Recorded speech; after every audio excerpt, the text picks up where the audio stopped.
छात्र पुरुषार्थ फाउंडेशन लंबे समय से शिक्षा के क्षेत्र में कई सारे प्रयास करता आ रहा है।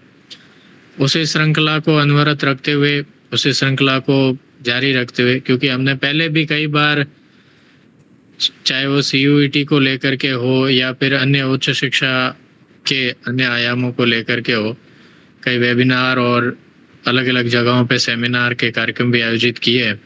तो उसी श्रृंखला को आगे बढ़ाते हुए एक ये प्रयास था और काफ़ी लोगों का आग्रह भी था कि अभी राजस्थान की जो राज्य विश्वविद्यालय हैं, अपने जोधपुर में JNVU है, जयपुर में RU है, उदयपुर में MLSU है, इन सब में एडमिशन की प्रक्रियाएं अभी चालू हैं और वहाँ पे हमारे लोगों का एनरोलमेंट ज़्यादा से ज़्यादा कैसे हो, खास करके हायर एजुकेशन में, PhD में हमारा एनरोलमेंट बढ़े, उसके लिए हमें एफर्ट्स करने चाहिए। तो उसी संदर्भ में ये आज का वेबिनार आयोजित किया जा रहा है और इसमें हम पूरा जानने का प्रयास करेंगे। हमारे साथ में हमारे गेस्ट स्पीकर के रूप में आदरणीय प्रोफेसर साहब ज्ञान सिंह जी शेखावत हैं। आप JNVU जोधपुर में बॉटनी डिपार्टमेंट के हेड ऑफ द डिपार्टमेंट हैं और साथ में वहाँ के एग्ज़ाम कंट्रोलर भी है, यूनिवर्सिटी के रिसर्च डिपार्टमेंट के भी हेड हैं आप। तो आपका एक लंबा अनुभव है अकादमिक जगत में और आप पूरी दुनिया भर में भ्रमण भी करते रहते हैं शिक्षा जगत के लेकर के, कई सारे कॉन्फ्रेंसेज में आप दुनिया भर में जाते हैं। तो आप हैं हमारे बीच में आज मार्गदर्शन के लिए। और हमारे दूसरे गेस्ट स्पीकर के रूप में हमारे साथ में विक्रमादित्य सिंह हैं, डॉक्टर विक्रमादित्य सिंह राठौड़। आप मूलतः बाड़मेर के रहने वाले हैं और अभी आप नारसी मुंजी इंस्टीट्यूट हाल ही में आपने ज्वाइन किया अहमदाबाद में। इससे पहले आप पुणे में ILS लॉ कॉलेज में पढ़ाते थे। आप लॉ के प्रोफेसर हैं और लंबे समय से, पिछले लगभग 7-8 साल से आपके प्रयास रहे हैं कि हमारे इधर के, हमारे क्षेत्र के और खास करके हमारे समाज के बच्चे बाहर जाए, सेंट्रल यूनिवर्सिटीज़ में कैसे पहुंचे और उच्च शिक्षा में हमारा प्रतिनिधित्व कैसे बढ़े, उसको लेकर के आप भी लंबे समय से प्रयास कर रहे हैं। तो आप दोनों के मार्गदर्शन में आज की चर्चा को हम आगे बढ़ाते हैं। अविलंब ज़्यादा टाइम नहीं लेते हुए मैं प्रोफेसर ज्ञान सिंह साहब को इनवाइट करूंगा कि आप अपनी बात शुरू करें। सर, धन्यवाद विस्तृत इंट्रोडक्शन के लिए। और क्योंकि ये विषय PhD में एडमिशन और PhD एडमिशन के बाद की प्रक्रिया एक लंबी प्रक्रिया होती है, PhD प्रोग्राम हम इसको बोलते हैं, तो that goes to minimum 3 years to the 7 years। अब ये विषय ऐसा है कि इसमें बहुत सारे लगातार बदलाव भी आते रहे हैं। पहले जो PhD में जो एडमिशन की प्रक्रिया जो होती है, जितने भी इंस्टीट्यूट्स हैं इंडिया के, स्पेसिफिकली यूनिवर्सिटीज और टेक्नोलॉजिकल इंस्टीट्यूट, यूनिवर्सिटी के लिए UGC एक ऑर्डिनेंस के, UGC के एक्ट आते हैं और ऑर्डिनेंस बनते हैं उसके बाद में। तो जो एडमिशन का है, हर बार लगातार, आपको याद है सबको, 2009 का ऑर्डिनेंस है, फिर उसके बाद 2012 में ऑर्डिनेंस, उसमें थोड़ा बदलाव आया, फिर 16 में आया और 16 के बाद में अभी 22 में नया ऑर्डिनेंस आया। तो ये जो बदलाव की प्रक्रिया लगातार रहती है, तो उसमें छात्रों को एक थोड़ी सी कुछ क्वेरी भी रहती है, कई बार थोड़ा कंफ्यूजन भी रहता है। तो एडमिशन से लेके PhD अवार्ड तक की पूरी प्रक्रिया को वो उस ऑर्डिनेंस के तहत ही हमें करना होता है। अब चूंकि अभी जो फिलहाल जो ऑर्डिनेंस है नवंबर में आया था 2022 के अंदर, तो अब ज्यादातर यूनिवर्सिटी उसको अडॉप्ट कर लिया है। कुछ राजस्थान में बड़ा पीछे रहा इस बार इस ऑर्डिनेंस को अडॉप्ट करने में। मैं जयनारायण व्यास का ही बात करता हूँ, तो जयनारायण व्यास में इसको अभी इस साल अडॉप्ट किया गया है और अभी वो प्रोसेस में ही है अभी वो, लेकिन वो होपफुली वो जुलाई तक इनफोर्स हो जाएगा और जुलाई के बाद में होपफुली अगस्त में एडिशनल प्रक्रिया भी उसकी शुरू हो जाएगी। ऐसे ही MLSU के अंदर ऑलरेडी प्रक्रिया स्टार्ट हो गई है एडमिशन की, राजस्थान यूनिवर्सिटी में हो गई है, शेखावाटी यूनिवर्सिटी का भी सुन रहे हैं, वहां पे भी जल्दी आने वाली है PhD की वैकेंसीज। तो अब ऑर्डिनेंस की जब बात आती है तो हमें लगता है कि क्या ऑर्डिनेंस में क्या बदलाव आया है। और अब इससे 3-4 अपन इसको, अगर अपन इस क्राइटेरिया को सेट करें कि हमें कैसे इसको देखा जाए, पहला जो मेजर इसके अंदर जो चेंज होता है ड्यूरेशन ऑफ द प्रोग्राम है। पहले 3 साल था, फिर 2 साल के एक्सटेंशन थे, जो पूरा प्रक्रिया थी 5 साल की थी। बाद में जो 2016 और 2022 वाला ये जो ऑर्डिनेंस है, इसके अंदर मिनिमम 3 years होना चाहिए। पहले मिनिमम 2 years हुआ करते थे, तो मिनिमम 3 years होगा including course work. Course work आपको अपन थोड़ा और डिस्कस करेंगे बाद में। लेकिन अब ड्यूरेशन की बात कर रहे हैं तो ड्यूरेशन का मतलब ये है कि जो पीएचडी की जो मिनिमम ड्यूरेशन है एडमिशन से लेके और जमा कराने, तो मिनिमम 3 इयर्स हो सकते हैं और मैक्सिमम वो 6 इयर्स हैं। तो ये ड्यूरेशन का उसके अंदर ये नया बदलाव है, तो उसमें 1 ईयर का एक एडिशनल ईयर ऐड हुआ है। फिर उसके बाद में दूसरी जो प्रक्रिया होती है वो है एडमिशन की प्रोसेस है, जो कि अब काफी डिटेल में डिस्कस करेंगे ड्यूरेशन के बाद में। मैं तो कुछ मेजर हेडिंग्स बताना चाह रहा हूँ पहले मैं। एडमिशन है, एडमिशन के बाद में allocation of the research supervisor है, फिर कोर्स वर्क है। कोर्स वर्क अब पूरा जितने भी राष्ट्रीय शिक्षा नीति के तहत भी और पीएचडी में पहले भी ये चीज आ गई थी कि पूरा 1 साल 2 सेमेस्टर में उन्होंने डिवाइड कर लिया है।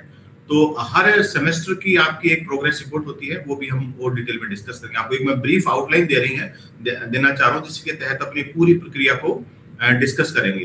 तो 2 सेमेस्टर का 1 साल हो गया, दोनों सेमेस्टर में आपको अलग अलग टाइम पे प्रेजेंटेशन देना है, उसकी प्रोग्रेस रिपोर्ट देनी है।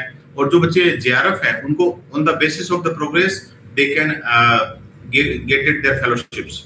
वो जेआरएफ है, फिर बाद में 2 साल के बाद में एसआरएफ में कन्वर्ट होते हैं। तो ये भी प्रक्रिया उसी की तरह होती है। कोर्स वर्क जब अपन स्टार्ट करते हैं तो उसमें भी क्या होता है कि आपका जैसे ही कोर्स वर्क 6 मंथ का होता है, पहले जैसे ही आपका पीएचडी में एडमिशन होगा तो पहला जो काम होगा वो कोर्स वर्क का होगा। और कोर्स वर्क में आपका 6 महीने का प्रोग्राम होता है। कहीं कहीं वो क्लासेस पर डे ज्यादा बढ़ा के उसको थोड़ा शॉर्ट भी कर देते हैं, कहीं 4 मंथ्स का है, कहीं 3 मंथ्स का है, लेकिन जो कॉन्टेक्ट आवर्स है वो सेम ही रहते हैं, जो कि 6 मंथ्स का होते हैं। तो अलग अलग यूनिवर्सिटी में वो अलग अलग होता है। तो ये एक बड़ा उसमें बदलाव होता है। फिर उसके बाद में आपका ये है पेपर प्रेजेंटेशन, पब्लिकेशंस, ये बात की विषय हैं जो कि हम बाद में देखेंगे। तो हम पहला जो एडमिशन से पहले है कि एलिजिबिलिटी, जो भी पीएचडी में एडमिशन लेना चाह रहे हैं उनकी एलिजिबिलिटी क्या है। पुराने नियम से जिन्होंने एमएससी किया है, एमए किया है, एमकॉम किया है, वो 2 इयर्स प्रोग्राम उनका होना चाहिए। 3 ईयर यूजी प्रोग्राम और 2 ईयर पीजी प्रोग्राम उनमें होना चाहिए। और जो उस मेथड से अगर किसी ने पोस्ट ग्रेजुएट किया है तो मिनिमम जो परसेंटेज है एलिजिबिलिटी वो है 55% ऑफ द। उसके अंदर एससी एसटी ओबीसी को नियमानुसार 5% की छूट मिलती है। कहीं कहीं यूनिवर्सिटी में उसमें ईडब्ल्यूएस को भी इंक्लूड कर लिया है, तो कोई छात्र ईडब्ल्यूएस कैटेगरी में है तो वो भी अपने सर्टिफिकेट बना के रखे, क्योंकि उसमें उन 55% के अंदर भी कहीं न कहीं उसकी छूट मिलती है। सब यूनिवर्सिटीज में नहीं है, जैसे जोधपुर में 55 में ईडब्ल्यूएस को नहीं मिलता है, लेकिन कई यूनिवर्सिटी ने उसको अडॉप्ट कर लिया है, तो वो हो रखा है। फिर ये हो गया। फिर अभी जो न्यू एजुकेशन राष्ट्रीय जो नेशनल एजुकेशन पॉलिसी है उसके अंदर यूजी का फ्रेमवर्क भी बदल गया है। यूजी भी और पहले भी बहुत सारी यूनिवर्सिटीज में था, लेकिन अब पूरे नेशनल लेवल पे ये बदल गया है। मीनिंग 4 साल का आपका यूजी प्रोग्राम हो गया है। 4 ईयर दैट मीन 8 सेमेस्टर। तो जिन बच्चों ने 8 सेमेस्टर का यूजी किया है वो भी डायरेक्ट पीएचडी में आप एडमिशन ले सकते हैं, लेकिन उनके लिए नियम थोड़ा अलग है। उनको minimum 75% marks as a CGPA चाहिए, तो 75% 7.5 सीजीपीए उनको अटेन करने होते हैं उस एडमिशन प्रोसेस के अंदर। तो ये एक मेजर उसके अंदर होता है, वो 4 ईयर ओब्लिक 8 सेमेस्टर। तो ये दो क्राइटेरिया होगा।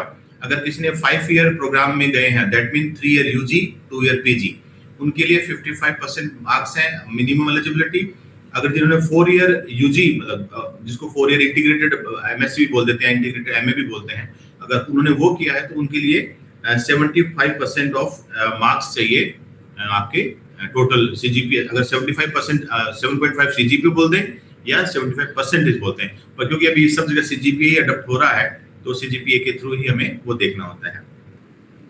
इसमें भी जैसे 55% मार्क्स है उसके अंदर जो मिनिमम जो छूट मिलती है वो इसमें भी अवेलेबल है, एससी एसटी ओबीसी और ईडब्ल्यूएस।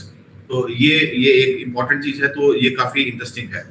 पुराना हालांकि बहुत अब बच्चों के लिए ज्यादा काम के लिए पुराने जो एमफिल की जिनका किया हुआ है उनको भी इसमें इंक्लूड किया गया है और वो भी अपना एडमिशन प्रोसेस उसमें कर सकते हैं। उनके लिए कोर्स वर्क में छूट मिलती है, वो एक अलग प्रक्रिया है वो। लेकिन क्योंकि अभी बहुत कम ही लोग हैं, क्योंकि एमफिल लगभग सभी जगह बंद हो गई इंडिया में, पर जो पुराने कोई छात्र हैं और कोई पुराने हैं उन्होंने कर रखा है एमफिल और वो चाह रहे हैं, तो एडमिशन में तो कोई रिबेट नहीं है, लेकिन उनको कोर्स वर्क में पूरी छूट मिल जाती है अगर उन्होंने एमफिल कर रखा है। तो ये एक इंटरेस्टिंग एस्पेक्ट इसका है। बेसिक एलिजिबिलिटी हो गई, आपने पीजी कर रखा है, 4 ईयर इंटीग्रेटेड पोस्ट ग्रेजुएट और जो रूटीन जो ट्रेडिशनल पीजी है उसके बाद। अब इसके अंदर है कि 2 तरह के प्रोग्राम है। कुछ स्टूडेंट जो हैं पीएचडी करना चाहते हैं लेकिन वो कहीं जॉब कर रहे हैं, गवर्नमेंट में कर रहे हैं या फिर प्राइवेट सेक्टर में कर रहे हैं या किसी भी दूसरे सेक्टर में कर रहे हैं, और वो रेगुलर नहीं करना चाहते। तो दो तरह के मोड हैं पीएचडी के फिलहाल इस अभी जो नए ऑर्डिनेंस आया उसके अंदर। एक तो है regular full time PhD programme और एक है आपका पार्ट टाइम पीएचडी प्रोग्राम। तो ये इसके अंदर है। तो जो फुल टाइम पीएचडी प्रोग्राम है उसके लिए 6 ईयर मिनिमम मतलब मैक्सिमम रहेगा, इसके अंदर 7 ईयर रहता है। तो ये दोनों में फर्क होता है। हाँ, लेकिन पार्ट टाइम के अंदर ये होता है कि आपको जिस भी सेक्टर में आप काम कर रहे हैं वहां के जो एम्प्लॉयर है उससे आपको प्री परमिशन लेनी होती है, एक सर्टिफिकेट प्रोड्यूस करना होता है एम्प्लॉयर का कि उसमें आपको वो बहुत सारी उसमें कंडीशंस होती हैं। हर यूनिवर्सिटी का थोड़ा थोड़ा अलग है लेकिन लगभग काफी सारी चीजें सिमिलर भी उसमें है। तो वो एक इसके अंदर आपको करना होता है। तो वो पूरी प्रक्रिया उसके अंदर होती है। तो दो तरह के मोड हो गए, दो तरह के एडमिशन हो गए, इंटीग्रेटेड पोस्ट ग्रेजुएट और द ट्रेडिशनल पोस्ट ग्रेजुएट। दूसरा है दो तरह के प्रोग्राम हो गए, फुल टाइम पीएचडी स्कॉलर और पार्ट टाइम पीएचडी स्कॉलर। तो ये दोनों का है और दोनों का अलग अलग प्रोसेस होता है। अब उसके अंदर क्योंकि दो तरह के मोड आ जाते हैं तो उनमें अटेंडेंस का बिल्कुल अलग होता है कि जो रेगुलर मोड वाले जो स्टूडेंट्स हैं उनको 75% मिनिमम अटेंडेंस आपको देनी होती है जहां पे भी आप कर रहे हो, और बाकी जो पार्ट टाइम है उनके लिए अलग अलग यूनिवर्सिटी में उन्होंने अलग अलग बनाता है। कहीं पे 15% एनुअल का ले रखा है, कहीं 20, कहीं एग्रीगेट 99 डेज का ले रखा है, कहीं 60 डेज का ले रखा है। तो वो यूनिवर्सिटी ने अपने अपने हिसाब से मॉडिफाई करता है और उसी को ही क्योंकि वो ऑर्डिनेंस उन्होंने खुद ने अडॉप्ट किया है तो उस ऑर्डिनेंस के तहत उन्होंने थोड़ा थोड़ा बदलाव अपने हिसाब से कर रखा है। और जो एम्प्लॉयर है उसमें भी ये एक रखते हैं कि जो एम्प्लॉयर है वहां पे कुछ फैसिलिटी, साइंस का कोई स्टूडेंट है, केमिस्ट्री का कोई केमिस्ट्री है, बायोटेक्नोलॉजी है, तो उस इंस्टीट्यूट में जहां आप काम कर रहे हो वहां पे बेसिक फैसिलिटी भी होनी चाहिए, तभी वो पार्ट टाइम आपको मिलेगा, नहीं तो मिलेगा नहीं। क्योंकि वो जहाँ पे वेट लैब होता है, जहाँ पे लेबोरेटरी से संबंधित काम होता है, सोशल साइंस कॉमर्स उनमें थोड़ा सा बिल्कुल अलग होता है क्योंकि वहां पे वेट लैब नहीं होता है, लिटरेचर बेस्ड होता है या कंप्यूटर की प्रोग्रामिंग के तहत हो रहा है या कोई क्वेश्चनर बेस्ड होता है। तो उसके लिए आपको कोई विशेष अलग से व्यवस्था नहीं चाहिए, तो वहां पे आपको नहीं चाहिए। लेकिन जहाँ पे भी वेट लैब है वहां पे ये बहुत इंपॉर्टेंट है कि जहां आप, मैं पार्ट टाइम की बात कर रहा हूँ अभी, तो पार्ट टाइम के लिए बहुत इंपॉर्टेंट है। तो ये चीज है क्योंकि पार्ट टाइम के कुछ कम होंगे उनके लिए एक अलग व्यवस्था बनाई है और वो इंटरेस्टिंग भी है और वो होना भी चाहिए। दूसरा जो इम्पोर्टेंट जो इसके अंदर प्रोसेस है वो है एलोकेशन ऑफ रिसर्च सुपरवाइजर। ये ऑर्डिनेंस है, ये अवेलेबल है, चाहो तो आप है ना इसको डाउनलोड भी कर लेना। जैसे आप डालोगे पीएचडी ऑर्डिनेंस 2022 तो वो पूरा आ जाएगा, तो आपको बहुत सारी चीजें अपने आप भी क्लियर हो जाएगी। कोई क्वेरी है, मैं लास्ट में लेऊंगा क्वेरी भी बच्चों की, फिर भी उसमें है। एडमिशन की जो प्रक्रिया है वो बिल्कुल अलग है। अभी 3 तरह के प्रक्रिया उन्होंने किया हुआ है। पहला जो स्लॉट है वो बच्चे हैं जो कि जेआरएफ हैं, नेट जेआरएफ, उनका डायरेक्ट एडमिशन हो जाएगा merit based. For example Jainarayan Vyas university Jodhpur में कोई एडमिशन लेना चाह रहा है या राजस्थान यूनिवर्सिटी में कोई एडमिशन लेना चाह रहा है, तो उन्होंने पहला मैंडेटरी जो है वो है कि उसका नेट और जेआरएफ होना चाहिए। अब वो बच्चे ने उनसे एप्लीकेशन मांग ली और विद इन द ग्रुप उसकी मेरिट बन जाएगी। मेरिट के 2 तरीके हैं, कहीं कहीं पे डायरेक्ट जो जेआरएफ के मार्क्स हैं उनके बेसिस पे मेरिट बन रही है। किसी किसी यूनिवर्सिटी में क्या कर रहे हैं, 50% of the JRF marks and 50% of the your post graduate marks, उन दोनों को लेके उनको क्लब करके और फिर मेरिट बनाते हैं। तो ज्यादातर यूनिवर्सिटीज में इस तरह की व्यवस्था है कि दोनों मार्क्स आपके पीजी के और नेट के जो मार्क्स है उन दोनों को एग्रीगेट करके, मतलब दोनों का 50, जैसे आप मान लीजिए आपके नेट में सपोज जो मार्क्स है वो 60% है तो उसके 30% ले लिए, आपके पीजी में 70% मार्क्स है उसके 35 ले लिए, तो आपकी मेरिट बन गई 65%। और फिर वो जितने भी बच्चे हैं उनको असेंडिंग ऑर्डर में लगा के और फिर उसके एडमिशन जितनी सीट्स है, जैसे केमिस्ट्री में 10 सीटें हैं तो 10 बच्चे उसमें जाएंगे और बॉटनी में जिस जिस सब्जेक्ट के उस हिसाब से एलोकेशन हो जाएगा। तो ये प्रोसेस है पहला कैटेगरी कि नेट और जेआरएफ जिनकी है। दूसरी कैटेगरी है जिनकी नेट और जेआरएफ नहीं की हुई है, उनके लिए थोड़ी अलग व्यवस्था है। कहीं पे तो उसके लिए कोई एंट्रेंस एग्जाम भी है कई जगह, और कहीं पे उनको फिर एक अलग है, पर वो that degree is not can be utilised for the job purposes. उनके लिए नेट इज द मैंडेटरी। अगर आप जॉब के रेफरेंस में कर रहे हैं तो आपके लिए नेट या जेआरएफ करना जरूरी है। अगर वो नहीं है तो वो डिग्री आपके नेट के लिए वो एक ऑर्नामेंटल डिग्री होगी, आप अपने आगे नाम के आगे डॉक्टर लगा सकते हैं, लेकिन उसके लिए यूटिलाइज नहीं कर पाएंगे जॉब के लिए। तो इस तरह की उसमें कंडीशंस यूजीसी ने नए ऑर्डिनेंस में डाली है। तो ये एक इम्पॉर्टेंट उसमें है। आपने एडमिशन लिया थ्रू इन एंट्रेंस एग्जाम लिया है, और बिसाइड्स अब ये यूजीसी का ऑर्डिनेंस, लेकिन इसमें तो बहुत सारी जगह है, जैसे आप डीयू के अंदर बात करेंगे, जेएनयू में करेंगे या बीएचयू की बात करेंगे, वहां सब जगह एंट्रेंस एग्जाम ही है। वो इस ऑर्डिनेंस के होने के बावजूद भी उसमें डायरेक्ट आपको मेरिट बेस्ड नहीं है, वहां पे एंट्रेंस एग्जाम है। तो ये हर यूनिवर्सिटी का अलग है, लेकिन ये दो ही मेथड है, या तो वो एंट्रेंस एग्जाम कराएंगे या फिर आपके जेआरएफ और नेट की मेरिट के बेसिस पे एडमिशन करेंगे। तो दो कैटेगरी आपकी एडमिशन की होगी।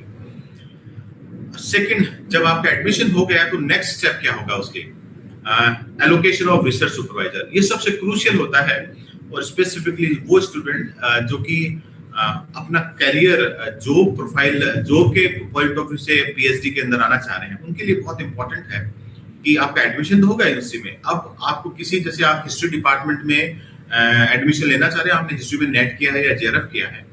अब हिस्ट्री डिपार्टमेंट के किसी भी यूनिवर्सिटी के अंदर 15 प्रोफेसर हैं, 5 एसोसिएट हैं, 10 असिस्टेंट प्रोफेसर हैं।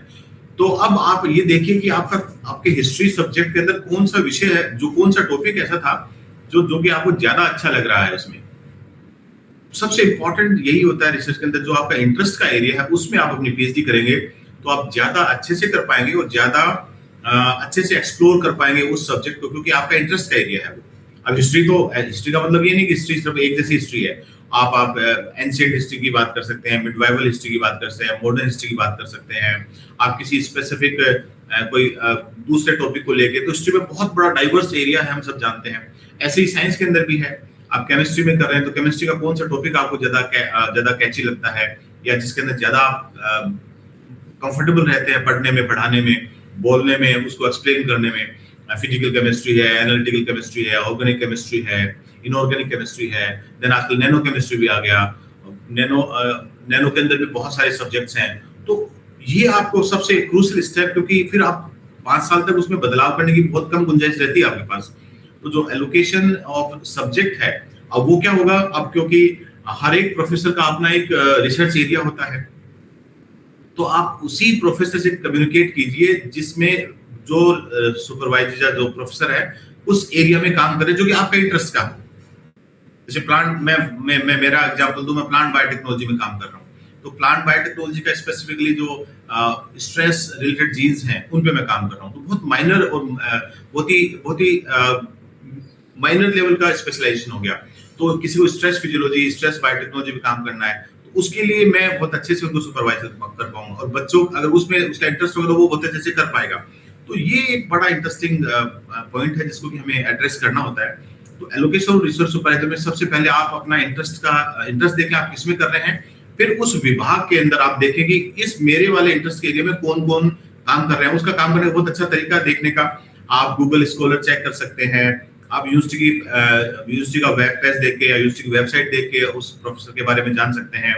आप स्कोपस का ऑथर सर्च में जाकर उनको जान सकते हैं। तो आपके जो कई बार होता है कि बहुत एग्जैक्ट मैच नहीं होता है, एक ब्रॉड मैचअप हो जाता है, उससे भी काम चल जाएगा आपका।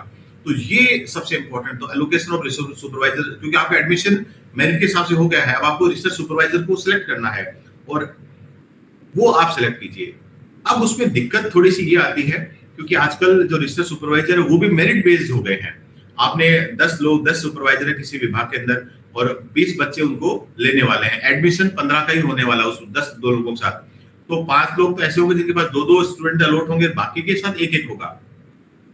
तो आपको इंपॉर्टेंट है कि आप अपनी मेरिट को चेक करके उस हिसाब से अपना एलोकेशन कीजिए। इसकी थोड़ी और डिटेलिंग है, कभी अपन लाइव अपनी वर्कशॉप होगी तब उसको और बताऊंगा डिटेल में कि आप उसको इस तरह से चूज कीजिए जिससे कि आपको आपके इंटरेस्ट का उस एरिया का सुपरवाइजर मिले जो कि आपके इंटरेस्ट का हो। बाई चांस अगर वो थोड़ा बहुत आपके सब्जेक्ट का माइनर थोड़ा डिफरेंस हो तो आप अपना रिसर्च टॉपिक इस तरह से बनाइए जिससे आपका इंटरेस्ट का भी कैटर हो सके और जो सुपरवाइजर की स्पेशलिटी है, जिस लैब का इंफ्रास्ट्रक्चर कैसा है, ये भी बहुत इंपॉर्टेंट होता है। क्योंकि जब साइंस की बात करें स्पेसिफिकली उसमें जिस लेबोरेटरी में हम काम कर रहे हैं उसमें इंफ्रास्ट्रक्चर क्या है, अगर इंफ्रास्ट्रक्चर नहीं होगा तो फिर आपको बहुत सारी चीजें आउटसोर्स करेंगी, वो बहुत एक्सपेंसिव हो जाती हैं। तो इसलिए जरूरी है कि आप अपनी लेबोरेटरी का जो सिलेक्शन है, सुपरवाइजर का सिलेक्शन है, आपके इंटरेस्ट, सब्जेक्ट इंटरेस्ट के हिसाब से, प्लस इंफ्रास्ट्रक्चर जो अवेलेबल है आपकी यूनिवर्सिटी में, जैसे आपने डीयू में काम कर रहे हैं, आप जेएनयू में कर रहे हैं, बीएचयू की किसी लैब में कर रहे हैं, जैन व्यास यूनिवर्सिटी में कर रहे हैं, तो सबका बड़ा बड़ा बिल्कुल डिफरेंस है, इंफ्रास्ट्रक्चर बहुत अलग अलग है।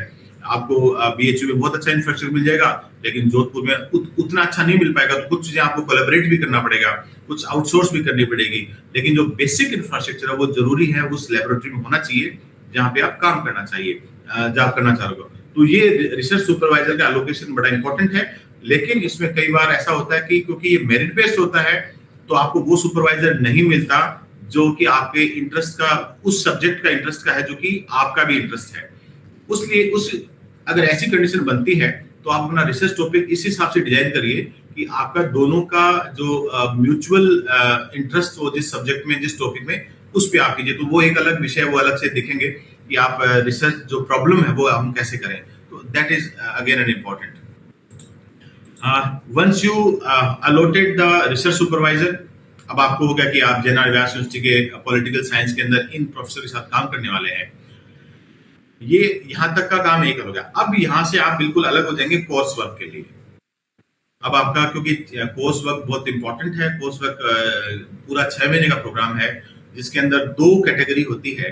पहले 3 महीने जो आपके क्लासेस, मतलब उसमें 2 पेपर होते हैं इनफैक्ट। पहला है आपका सब्जेक्ट का पेपर होता है, और एक होता है आपका रिसर्च मेथोडोलॉजी। तो ये सबसे इंपॉर्टेंट है कि आपके वो पूरा, और उसके एग्जाम भी होगा, ये बड़ा आप ध्यान रखें। जो भी इसे छात्र इसमें जाएं, तो कई बार क्या होता है कि एडमिशन होने के बाद उसको बहुत लाइटली ले लेते हैं, और कोर्स वर्क में बहुत टर्न अप भी नहीं होते हैं, और फिर उसका एग्जाम होता है तो वो कई बार क्लियर नहीं हो पाता है, तो आपकी डिग्री वहीं रुक जाएगी। फिर आपको अगली साल फिर से कोर्स वर्क पास करना पड़ेगा। Then only you can pursue your PhD in the laboratory with some professor. तो ये एक बड़ा क्रूशियल होता है। तो हमारे यहाँ अक्सर होता है कि कोर्स वर्क में कोई बच्चे कहीं बाहर चले गए, या उन्होंने क्लासेस अटेंड नहीं करी, और फिर उसका एग्जाम हुआ, तो उसके अंदर ये होता है कि 50% मार्क्स चाहिए क्वालिफाई करने के लिए। 50% मार्क्स नहीं आए तो आपका वो क्वालिफाई नहीं हुआ तो आप पीछे छूट गए, फिर आप परस्यू नहीं कर सकते, बिना कोर्स वर्क के क्वालिफाई किए या क्लियर किए हुए आप आगे नहीं जा सकते। तो ये बड़ा इंपॉर्टेंट रहता है। अब यहाँ पे आप, क्योंकि एडमिशन हो गया तो आप प्रोविजनली एडमिटेड हो गए, तो अब आपको पूरा 6 मंथ्स का करना है। 3 मंथ्स आपको डीन जहाँ पे, जैसे साइंस फैकल्टी की बात करें, जैसे हर एक तो डिपार्टमेंट होता है, एक डीन का ऑफिस होता है। तो जो रिसर्च मेथोडोलॉजी वाला पार्ट है वो आपको डीन ऑर्गेनाइज करता है। किसी भी यूनिवर्सिटी का जो डीन ऑफिस है, कहीं कहीं अलग सेक्शन, जैसे कॉलेज डेवलपमेंट वाली वो है उसमें है, या एचआरडी सेक्शन जहाँ पे बना हुआ है वहां पे वो करते हैं। तो जो ट्रेडिशनल यूनिवर्सिटीज है वहां पे जो डीन का ऑफिस है वो कोर्स वर्क करवाता है पहले 3 मंथ्स। उसमें आपको रिसर्च मेथोडोलॉजी की क्लासेज होंगी, उसमें अलग अलग एक्सपर्ट्स आएंगे। उसके अंदर आपका बायोस्टैट्स का है, आपका कंप्यूटर है, उसके अंदर एक जनरल है, क्वेश्चनियर प्रिपरेशन है, बहुत सारे अलग अलग चीजें आपको बताते हैं 3 मंथ। वो 3 मंथ का करने के बाद आप जिस सब्जेक्ट में आप पीएचडी करें उस डिपार्टमेंट में होगा आपका। तो इस तरह से वो 2 कैटेगरी में डिवाइडेड है। पहला कोर्स वर्क रिसर्च मेथोडोलॉजी का, जो कि डीन ऑफिस में होना है आपके, या डीन के जिन्होंने एलोकेशन है वो करेंगे। दूसरा है जिस संबंधित विभाग में वहां जाएंगे वहां पे होगा। अब ये दोनों पूरे 6 महीने होने के बाद में एक कंबाइंड पेपर बनता है। जनरली 100 क्वेश्चंस होते हैं, कहीं कहीं पे ऑब्जेक्टिव टाइप के उसमें रखते हैं। तो पहले 50 क्वेश्चंस रिसर्च मेथोडोलॉजी के हैं, दूसरे 50 क्वेश्चंस आपके सब्जेक्ट के हैं, और उसमें फिर आपको, और यही एंट्रेंस एग्जाम में भी होता है, जहां जिस यूनिवर्सिटी में एंट्रेंस एग्जाम होता है उसमें भी 50% रिसर्च मेथोडोलॉजी के क्वेश्चन आते हैं और 50% आपके सब्जेक्ट के आते हैं। ये व्यवस्था वहां पे भी है। तो ये इसमें 2-3 चीजें आपको मेरे को बतानी थी। And course work is the pre requisite. Course work के आगे बिना आप आगे नहीं बढ़ पाएंगे। कोर्स वर्क की कुछ डिजाइनिंग है, वो मैं बता देता हूँ। आउटलाइन जो है उसमें एक कंपल्सरी रिसर्च मेथोडोलॉजी का पेपर होगा। क्रेडिट बेस्ड होता है। अब क्रेडिट सिस्टम जो अभी बच्चे नए सेमेस्टर स्कीम में एमएससी कर रहे हैं उनको तो पता है कि हर उसका क्रेडिट होता है। तो रिसर्च मेथोडोलॉजी के पेपर के 4 क्रेडिट है। दूसरा जो ब्रॉड फील्ड स्टडी वाले हैं उसके 4 क्रेडिट है, और फिर आपका पब्लिकेशन, रिसर्च एथिक्स और इनके 2 क्रेडिट है। तो टोटल ये 6 क्रेडिट का प्रोग्राम पूरा बनता है। तो इस तरह से ये हमें करना होता है। तो क्रेडिट सिंपल ये मान लीजिए 50% आपको क्वालिफाई करना है, 50% रिसर्च मेथोडोलॉजी का और 50% आपके सब्जेक्ट का। तो ये एक कैटेगरी हमें बतानी होती है। क्योंकि अब ये हम इस पे डिस्कशन कर रहे हैं तो थोड़ा सा और ब्रीफ आपको बता दूं। उसमें बहुत सारे होते हैं, आपको प्लानिंग है, फाइनेंस है, एजुकेशन असेसमेंट एवेल्युएशन है, इंक्लूसिव एजुकेशन है, मैथमेटिकल एजुकेशन है, गाइडिंग एंड काउंसलिंग है, साइंस एजुकेशन है, सोशल साइंस एजुकेशन है, लैंग्वेज एजुकेशन है। तो ये सभी का थोड़ा थोड़ा कंटेंट इस पूरे रिसर्च मेथोडोलॉजी में इंक्लूड हम करते हैं। तो इस तरह से हमें आपको बताना होता है, क्योंकि जब आप कोर्स वर्क करेंगे तो आपको ये सबसे होता है। अब एक इम्पॉर्टेंट है, थोड़ा सा मैंने we have already discuss something about the thing like allocation of supervisor and the allocation of the topic। क्योंकि रिसर्च सुपरवाइजर आप ऑलरेडी अलॉटमेंट एडमिशन के टाइम में हो गया है, वो डिपार्टमेंट काउंसिल एक प्रोसेस होता है। जब आप एडमिशन लेंगे तो हम उसको डीसी बोलते हैं। कहीं कहीं वो रिसर्च एडवाइजरी कमेटी होती है, कहीं कहीं वो डीसी होती है। लेकिन डीसी परमानेंट कॉन्स्टिट्यूशनल बॉडी होती है किसी भी डिपार्टमेंट की। तो डीसी के अंदर आपको रिसर्च सुपरवाइजर अलॉट होगा और उसी टाइम आपको टॉपिक भी चूज करना होगा। तो वो टॉपिक एक लंबी प्रक्रिया है। ये टॉपिक आप क्या करें, कोई आप पॉलिटिकल साइंस का है जो अभी अभी जो आप क्योंकि पॉलिटिकल साइंस में है तो आप इंटरनेशनल अफेयर्स पे पीएचडी करना चाह रहे हैं, तो इंटरनेशनल अफेयर्स का ईरान एंड यूएस वॉर पे आप अपना एक टॉपिक ले सकते हैं। लेकिन टॉपिक लेना तो बहुत आसान है, लेकिन उससे पहले उसको पूरी हाइपोथेसिस बनानी पड़ेगी कि आपको कैसे उसको काम करें उस टॉपिक पे, आपको ये बहुत इंपॉर्टेंट है। तो ये चीजें हमें करनी है। तो रिसर्च टॉपिक है वो आपको सेलेक्ट करना है with the help of your supervisor, क्योंकि वो वर्केबल होना चाहिए कि जिस भी रिसर्च टॉपिक पे आप काम करेंगे वो वर्केबल हो और उस पे एक हाइपोथेसिस बनती है। आपके हाइपोथेसिस बना के फिर आप उसको ले सकते हैं। तो ये काम आपका डिपार्टमेंटल काउंसिल के अंदर होता है और वो सबके सामने होता है, पूरा डिपार्टमेंट उसमें होता है। आप अपना प्रपोजल देते हैं। एक इंटरेस्टिंग ये होता है, ज्यादातर जगह है क्योंकि जो नया ऑर्डिनेंस है 2022 का, उसमें ये व्यवस्था है कि आप कुछ प्रपोजल बना के लेके जाएंगे और वो प्रेजेंट करेंगे in the front of the departmental council. यहाँ पे अगर वो प्रपोजल आपका कई बार एक्सेप्ट होगा, कई बार नहीं होगा, तो क्योंकि आपको रिसर्च सुपरवाइजर ऑलरेडी अलॉटमेंट हो चुका है, तो जो रिसर्च प्रपोजल बनाए with the supervision of your supervisor वो आप प्रिपेयर करें। कई बार होता है कि आपने उनको कम्युनिकेट नहीं किया, फिर बाद में वो रिसर्च प्रपोजल रिजेक्ट हो जाता है, तो एक बड़ी अजीब सी स्थिति बन जाती है, जिससे कि फिर आपको वापस से पूरी प्रक्रिया करनी होती है। तो आप रिसर्च जो बनाए टॉपिक को इस तरह से बनाए कि वो आपका काम हो। तो ये इसमें यहाँ से अगर रिसर्च जो टॉपिक है वो अप्रूवल हो गया है, फिर ये जाएगा आरएसी में, जिसको हम बोलते हैं रिसर्च एडवाइजरी कमेटी। तो एक बड़ी लंबी प्रक्रिया है इसके अंदर कि वो आपको करना है, तो वो रिसर्च एडवाइजरी कमेटी में जाएगा। तो डीसी से अप्रूव होगा, फिर रिसर्च एडवाइजरी कमेटी में अप्रूव होगा।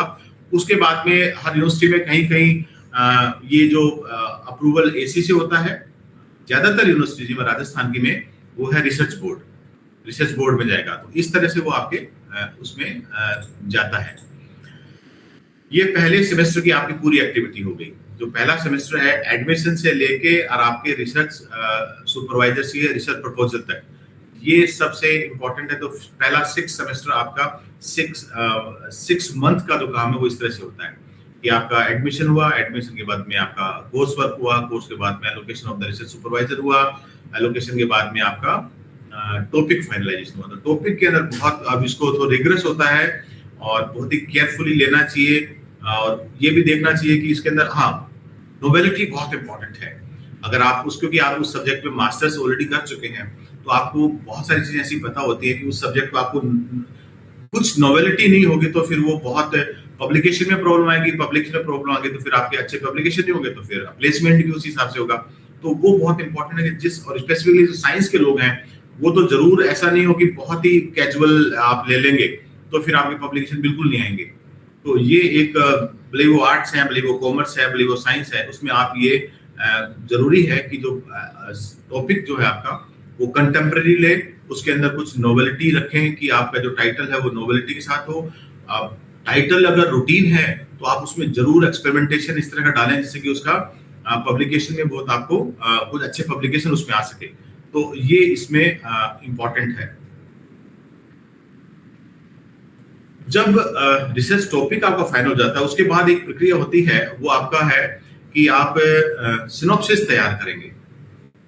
सिनॉप्सिस के लिए रिसर्च टॉपिक तो हो गया, आप सिनॉप्सिस लिखने की एक अलग से हर टॉपिक अपने आप में एक बड़ी लंबी प्रक्रिया है।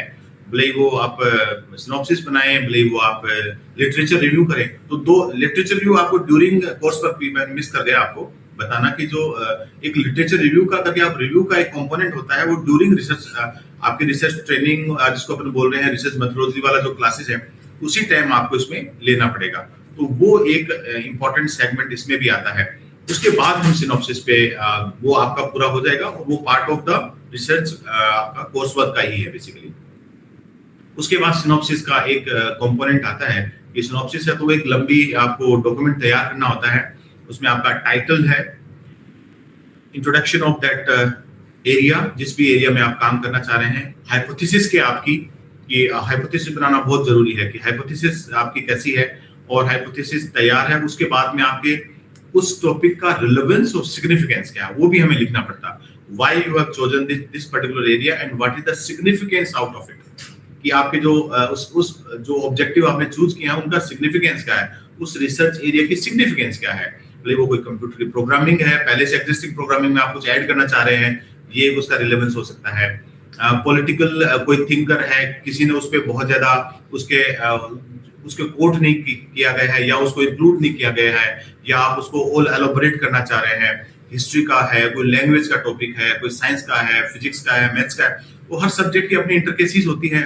वो सब्जेक्ट के जो स्टूडेंट है वो जानते हैं कि इसमें फिजिक्स में क्या इंटरकेसीज है और आपके पॉलिटिकल साइंस और कंप्यूटर्स में क्या है। तो वो डिपेंड्स, आपको एक बड़ा ब्रॉडन एरिया है और उसमें एक थोरो स्टडी चाहिए। आपको लाइब्रेरी में महीनों महीनों बैठना है, और क्योंकि आजकल बहुत सारी चीजें ऑनलाइन अवेलेबल है तो वो टूल्स भी आपको यूज करने हैं। आप कंप्यूटर्स का यूज कर सकते हैं, बहुत सारे जर्नल को एक्सेस कर सकते हैं, बहुत सारे बुक्स जो रिसेंट हैं, टेक्स्ट बुक्स हैं, रेफरेंस बुक्स हैं, सबको आप अपना करना है और जो गैप्स आइडेंटिफाई करना है। तो सिनॉप्सिस का जो सबसे इंपॉर्टेंट पार्ट है कि उन गैप्स को आइडेंटिफाई करवा कि इन जिसकी वजह से आप उसको करना चाह रहे हैं। तो वो गैप आइडेंटिफाई करने के बाद एक क्योंकि सिनॉप्सिस इंट्रोडक्शन हो गया, उसके अंदर हाइपोथेसिस हो गया, ऑब्जेक्टिव्स हो गया, फिर आपका मटेरियल मेथड, साइंस में हम जनरली यूज करते हैं कि आपने जो मेथड्स है वो कौन से यूज करोगे, एंड देन आपका रेफरेंसिंग। तो ये 4-5 उसके अंदर कंपोनेंट्स होते हैं सिनॉप्सिस में, तो वो हमें करनी होती है। इवैल्यूएशन है आपका इस पूरी प्रक्रिया का कि आपका जो कोर्स वर्क है उसका भी इवैल्यूएशन, उसमें एक कमेटी बनती है। जैसे आप सिनॉप्सिस के साथ साथ एक पैरेलल वो भी चल रहा होता है कि आपने कोर्स वर्क पास कर लिया है तो उसमें इवैल्यूएशन का परसेंटेज है कि आपको इस परसेंटेज में आपका रिसर्च मेथोडोलॉजी पेपर में इतने नंबर आने चाहिए और आपके सब्जेक्ट में इतना आना चाहिए। कहीं 50-50% का ही है, दोनों का एग्रीगेट करके निकालते हैं, कहीं 30-70 का करते हैं। तो वो डिपेंड्स, उन एग्जामिनेशन उसका होगा, और जो CI और SE बोलते हैं उन सब्जेक्ट्स को, तो वो अलग अलग भी होता है, कहीं 50-50 भी ले लेते हैं। तो ये दो इसमें इंपॉर्टेंट होता है। दो चीजें हैं इसमें अपन डिस्कस करेंगे जब आप क्वेश्चन पूछेंगे, तो आपको थोड़ा ज्यादा और मैं डिटेलिंग इसकी बताना चाहूंगा कि वो पूरा प्रोसेस जो है वो एक रिटन फॉर्म में ही होना है। सिनॉप्सिस का जो काम है वो पूरा रिटन, और वो डॉक्यूमेंट आपका रिसर्च एडवाइजरी कमेटी से सीधा रिसर्च बोर्ड जाएगा और वहां से आपका सिनॉप्सिस अप्रूवल हो गया। फिर उसमें अगर बदलाव करने के, ऐसा उसको बहुत इतना मेथोडोलॉजिकली करना चाहिए, इतना कॉशियसली करना चाहिए कि उसमें कोई बाद में गुंजाइश नहीं होती बदलाव की। किया जा सकता है लेकिन उसमें आप समस्याओं में गिर जाते हैं बाद में, क्योंकि वो लंबी प्रक्रिया, वापस से वो DC पे प्रपोजल करेंगे, फिर RSC होने वाली है, RSC के बाद में फिर आपका रिसर्च बोर्ड में जाएगा, फिर एकेडमिक काउंसिल में रिपोर्टिंग आइटम जाएगा। तो वो इतनी ज्यादा उसके अंदर हैंडल्स आएंगे, तो इसलिए जरूरी है कि जो टॉपिक है, रिसर्च ऑब्जेक्टिव्स हैं, उनमें कोई बदलाव की गुंजाइश नहीं है। हाँ, मेथड आप चेंज कर सकते हैं, उसके लिए सिर्फ आप DC लेवल पे काम हो जाएगा, लेकिन आपका टाइटल है और आपके ऑब्जेक्टिव्स हैं, ये दोनों चीजें आपकी बदलने की स्थिति में आप नहीं रहोगे। तो ये इंपॉर्टेंट है कि जो सिनॉप्सिस का डॉक्यूमेंट है वो इस तरह से तैयार करें कि वो इंपॉर्टेंट है। दूसरी चीजें मैं वो और इसमें से बतानी है, रिसर्च एडवाइजरी एक प्रेजेंटेशंस को लेके हमेशा आता है, जब हम लगातार लेते हैं कि जब बच्चे प्रपोजल दे रहे होते हैं या फिर उसको एडमिशन के बाद में जो हो रहा होता है, उस टाइम में बड़ा हर 6 मंथ में आपकी जो रिपोर्ट है, पहली 6 मंथ की रिपोर्ट से बिल्कुल एडवांस होनी चाहिए, और उसमें ये होना चाहिए कि ये पिछले सेमेस्टर में हमने किया था और ये हमने इस सेमेस्टर में ऐड किया है। तो वो जो प्रोग्रेस रिपोर्ट है वो 6 मंथ की इस तरह से बनाए कि वो एक दूसरे को ग्रोइंग पोजीशन में हो, सिंक्रोनाइजेशन हो, एक दूसरे को कॉम्प्लीमेंट कर रही हो। तो ऐसा नहीं कि कुछ आपने रैंडम इस सेमेस्टर में कुछ भी काम कर लिया, अगले सेमेस्टर में कुछ कर लिया, both the work are not connected to each other, ऐसी स्थिति ना बने। तो ये भी बहुत इंपॉर्टेंट है कि आपका रिसर्च का जो प्रोग्रेस है वो लगातार होनी चाहिए। एंड सबसे इंपॉर्टेंट इस पूरे प्रोसेस में ये है कि keep communicate with your supervisor, क्योंकि आपको जब नए होते हैं तो हमें लग रहा होता है कि ये हमने ये कर लिया, लेकिन उसकी जो गैप्स हैं वो आपके सुपरवाइजर ही आपको बताएंगे कि इन गैप्स को फिल करते हुए चलो। नहीं, बाद में जब सबमिशन के टाइम में वो होता नहीं है तो फिर वो पब्लिकेशन में प्रॉब्लम आती है। पब्लिकेशन का मतलब ये नहीं है कि सिंपल एक ऑर्डिनरी पब्लिकेशन आपने कर दिया, आपको सिर्फ स्कोपस इंडेक्स जर्नल में ही पब्लिश करना होता है। अगर आपको वर्ल्ड लेवल पे कहीं प्लेसमेंट चाहिए, वैसे तो बहुत सारे ऐसी प्रेसेस हैं जिसमें आपने पब्लिकेशन कर लिया और आपने डिग्री सबमिट कर दी, वो पॉसिबिलिटी होती है। लेकिन स्कोपस इंडेक्स जो जर्नल है, थॉमसन न्यूटन इंडेक्स जो जर्नल है, साइंस साइटेड जो जर्नल है, और उन्हीं को हमें लेना होता है। तो वो जर्नल में थोड़ा सा ज्यादा रिगरस आपको काम चाहिए, उसमें रिगरसली आपको जो अगर साइंस की बात करें तो एक्सपेरिमेंटेशन इस तरह से हो कि वो बहुत ही कन्विंसिंग हो और आपने कुछ नया एडिशन उसके साथ हो, तो ये सब हमें करना होता है। इसके बाद में evaluation and standard of the work, एक कंपोनेंट ये इसमें रहता है कि आपको क्या इवैल्यूएट कैसे करेंगे उस काम को। अब इवैल्यूएट करने के बहुत सारे तरीके हैं। आपने कोई क्वेश्चनियर बनाया, वो आपने कोई आर्टिकल लिखा, आपने मैगजीन आर्टिकल लिखा, आपने रिसर्च आर्टिकल लिखा, आपने रिव्यू आर्टिकल लिखा। तो रिसर्च का क्राइटेरिया वैसे तो बहुत सारे हो सकते हैं, और कोई रिसर्च जरूरी नहीं कि कोई जो पब्लिश नहीं होती वो रिसर्च नहीं होती है, वो भी होती है। लेकिन क्योंकि आपको डिग्री लेनी है तो जरूरी है कि आपकी जो पब्लिकेशन उसका आना चाहिए, पब्लिकेशन भी इंटरनेशनल जर्नल्स में आना चाहिए। और इंटरनेशनल जर्नल में आने से क्या होगा कि आपका वर्क सब लोग पढ़ रहे हैं, इंटरनेशनल प्लेटफॉर्म की किसी जर्नल में आपका काम आएगा तो इट्स थ्रू द ग्लोब, सब लोग पढ़ेंगे और आपको कम्युनिकेट करेंगे। तो ये बड़ा इंटरेस्टिंग है। तो आपका इवैल्यूएशन यही होना है कि आपके दो इसमें सबमिशन से पहले अगर अपन बात करें, डायरेक्ट जंप कर लेते हैं कि आपने काम किया है और फिर आपको सबमिट करनी है थीसिस, तो आपके सेमिनार्स होने चाहिए जो आपने अटेंड करे हैं और जिसमें आपने प्रेजेंटेशन दिया है। दो तरह के प्रेजेंटेशन होता है, एक तो पोस्टर प्रेजेंटेशन और एक होता है पोडियम प्रेजेंटेशन। आपने ओरल, जिसको जनरली ओरल प्रेजेंटेशन भी बोलते हैं, तो पोडियम प्रेजेंटेशन आप दे अगर कोई जेआरएफ बच्चा है तो उसको 2 देना पड़ेगा, जो जेआरएफ नहीं है उसको 1, और 2 आपके पास होने चाहिए पोस्टर प्रेजेंटेशन। तो इस तरह से आपका ये है। और रिसर्च पब्लिकेशन, जो जेआरएफ स्टूडेंट्स हैं उनके लिए मैंडेटरी है 2 रिसर्च पब्लिकेशंस होने चाहिए पीयर रिव्यूड जर्नल में, और साइंस की बात करें तो थॉमसन न्यूटन या स्कोपस इंडेक्स जर्नल में होना चाहिए। तो ये बड़ा इंपॉर्टेंट है। इसके अलावा आप बुक चैप्टर भी कर सकते हैं, बुक भी लिख सकते हैं, क्वेश्चनियर भी प्रिपेयर कर सकते हैं, उनका भी पब्लिकेशन हो सकता है, ऑनलाइन आर्टिकल आप लिख सकते हैं। क्योंकि आपको कोई कैसे जानेगा, आपके रिसर्च आपको नाम से कोई नहीं जानेगा, आपके रिसर्च आर्टिकल से लोग जानेंगे।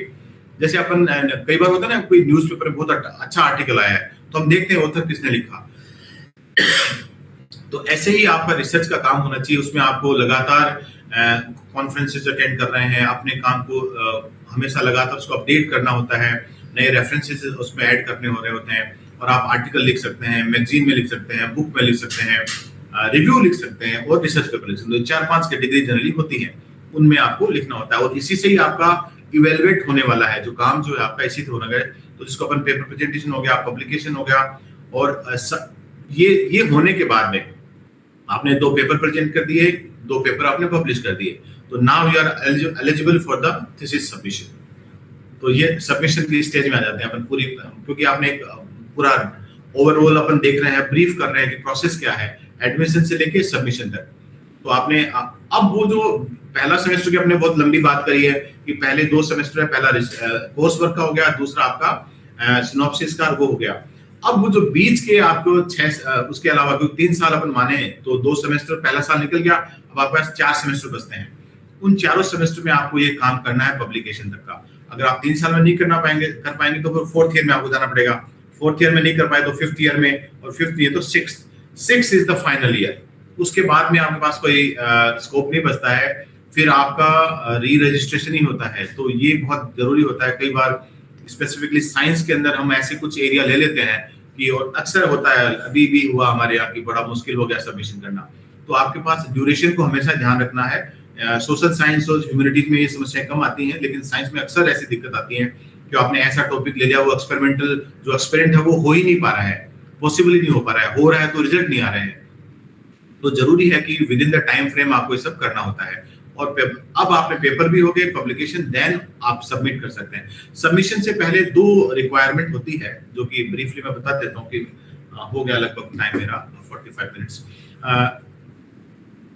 आपको प्री थीसिस सेमिनार या प्री पीएचडी सेमिनार उसको बोलते हैं, उसकी रिक्वेस्ट आपको करनी होती है आपके हेड ऑफ द डिपार्टमेंट से कि मेरा इतना काम हो गया है, अब मैं मेरा प्री पीएचडी सेमिनार देना चाहता हूँ।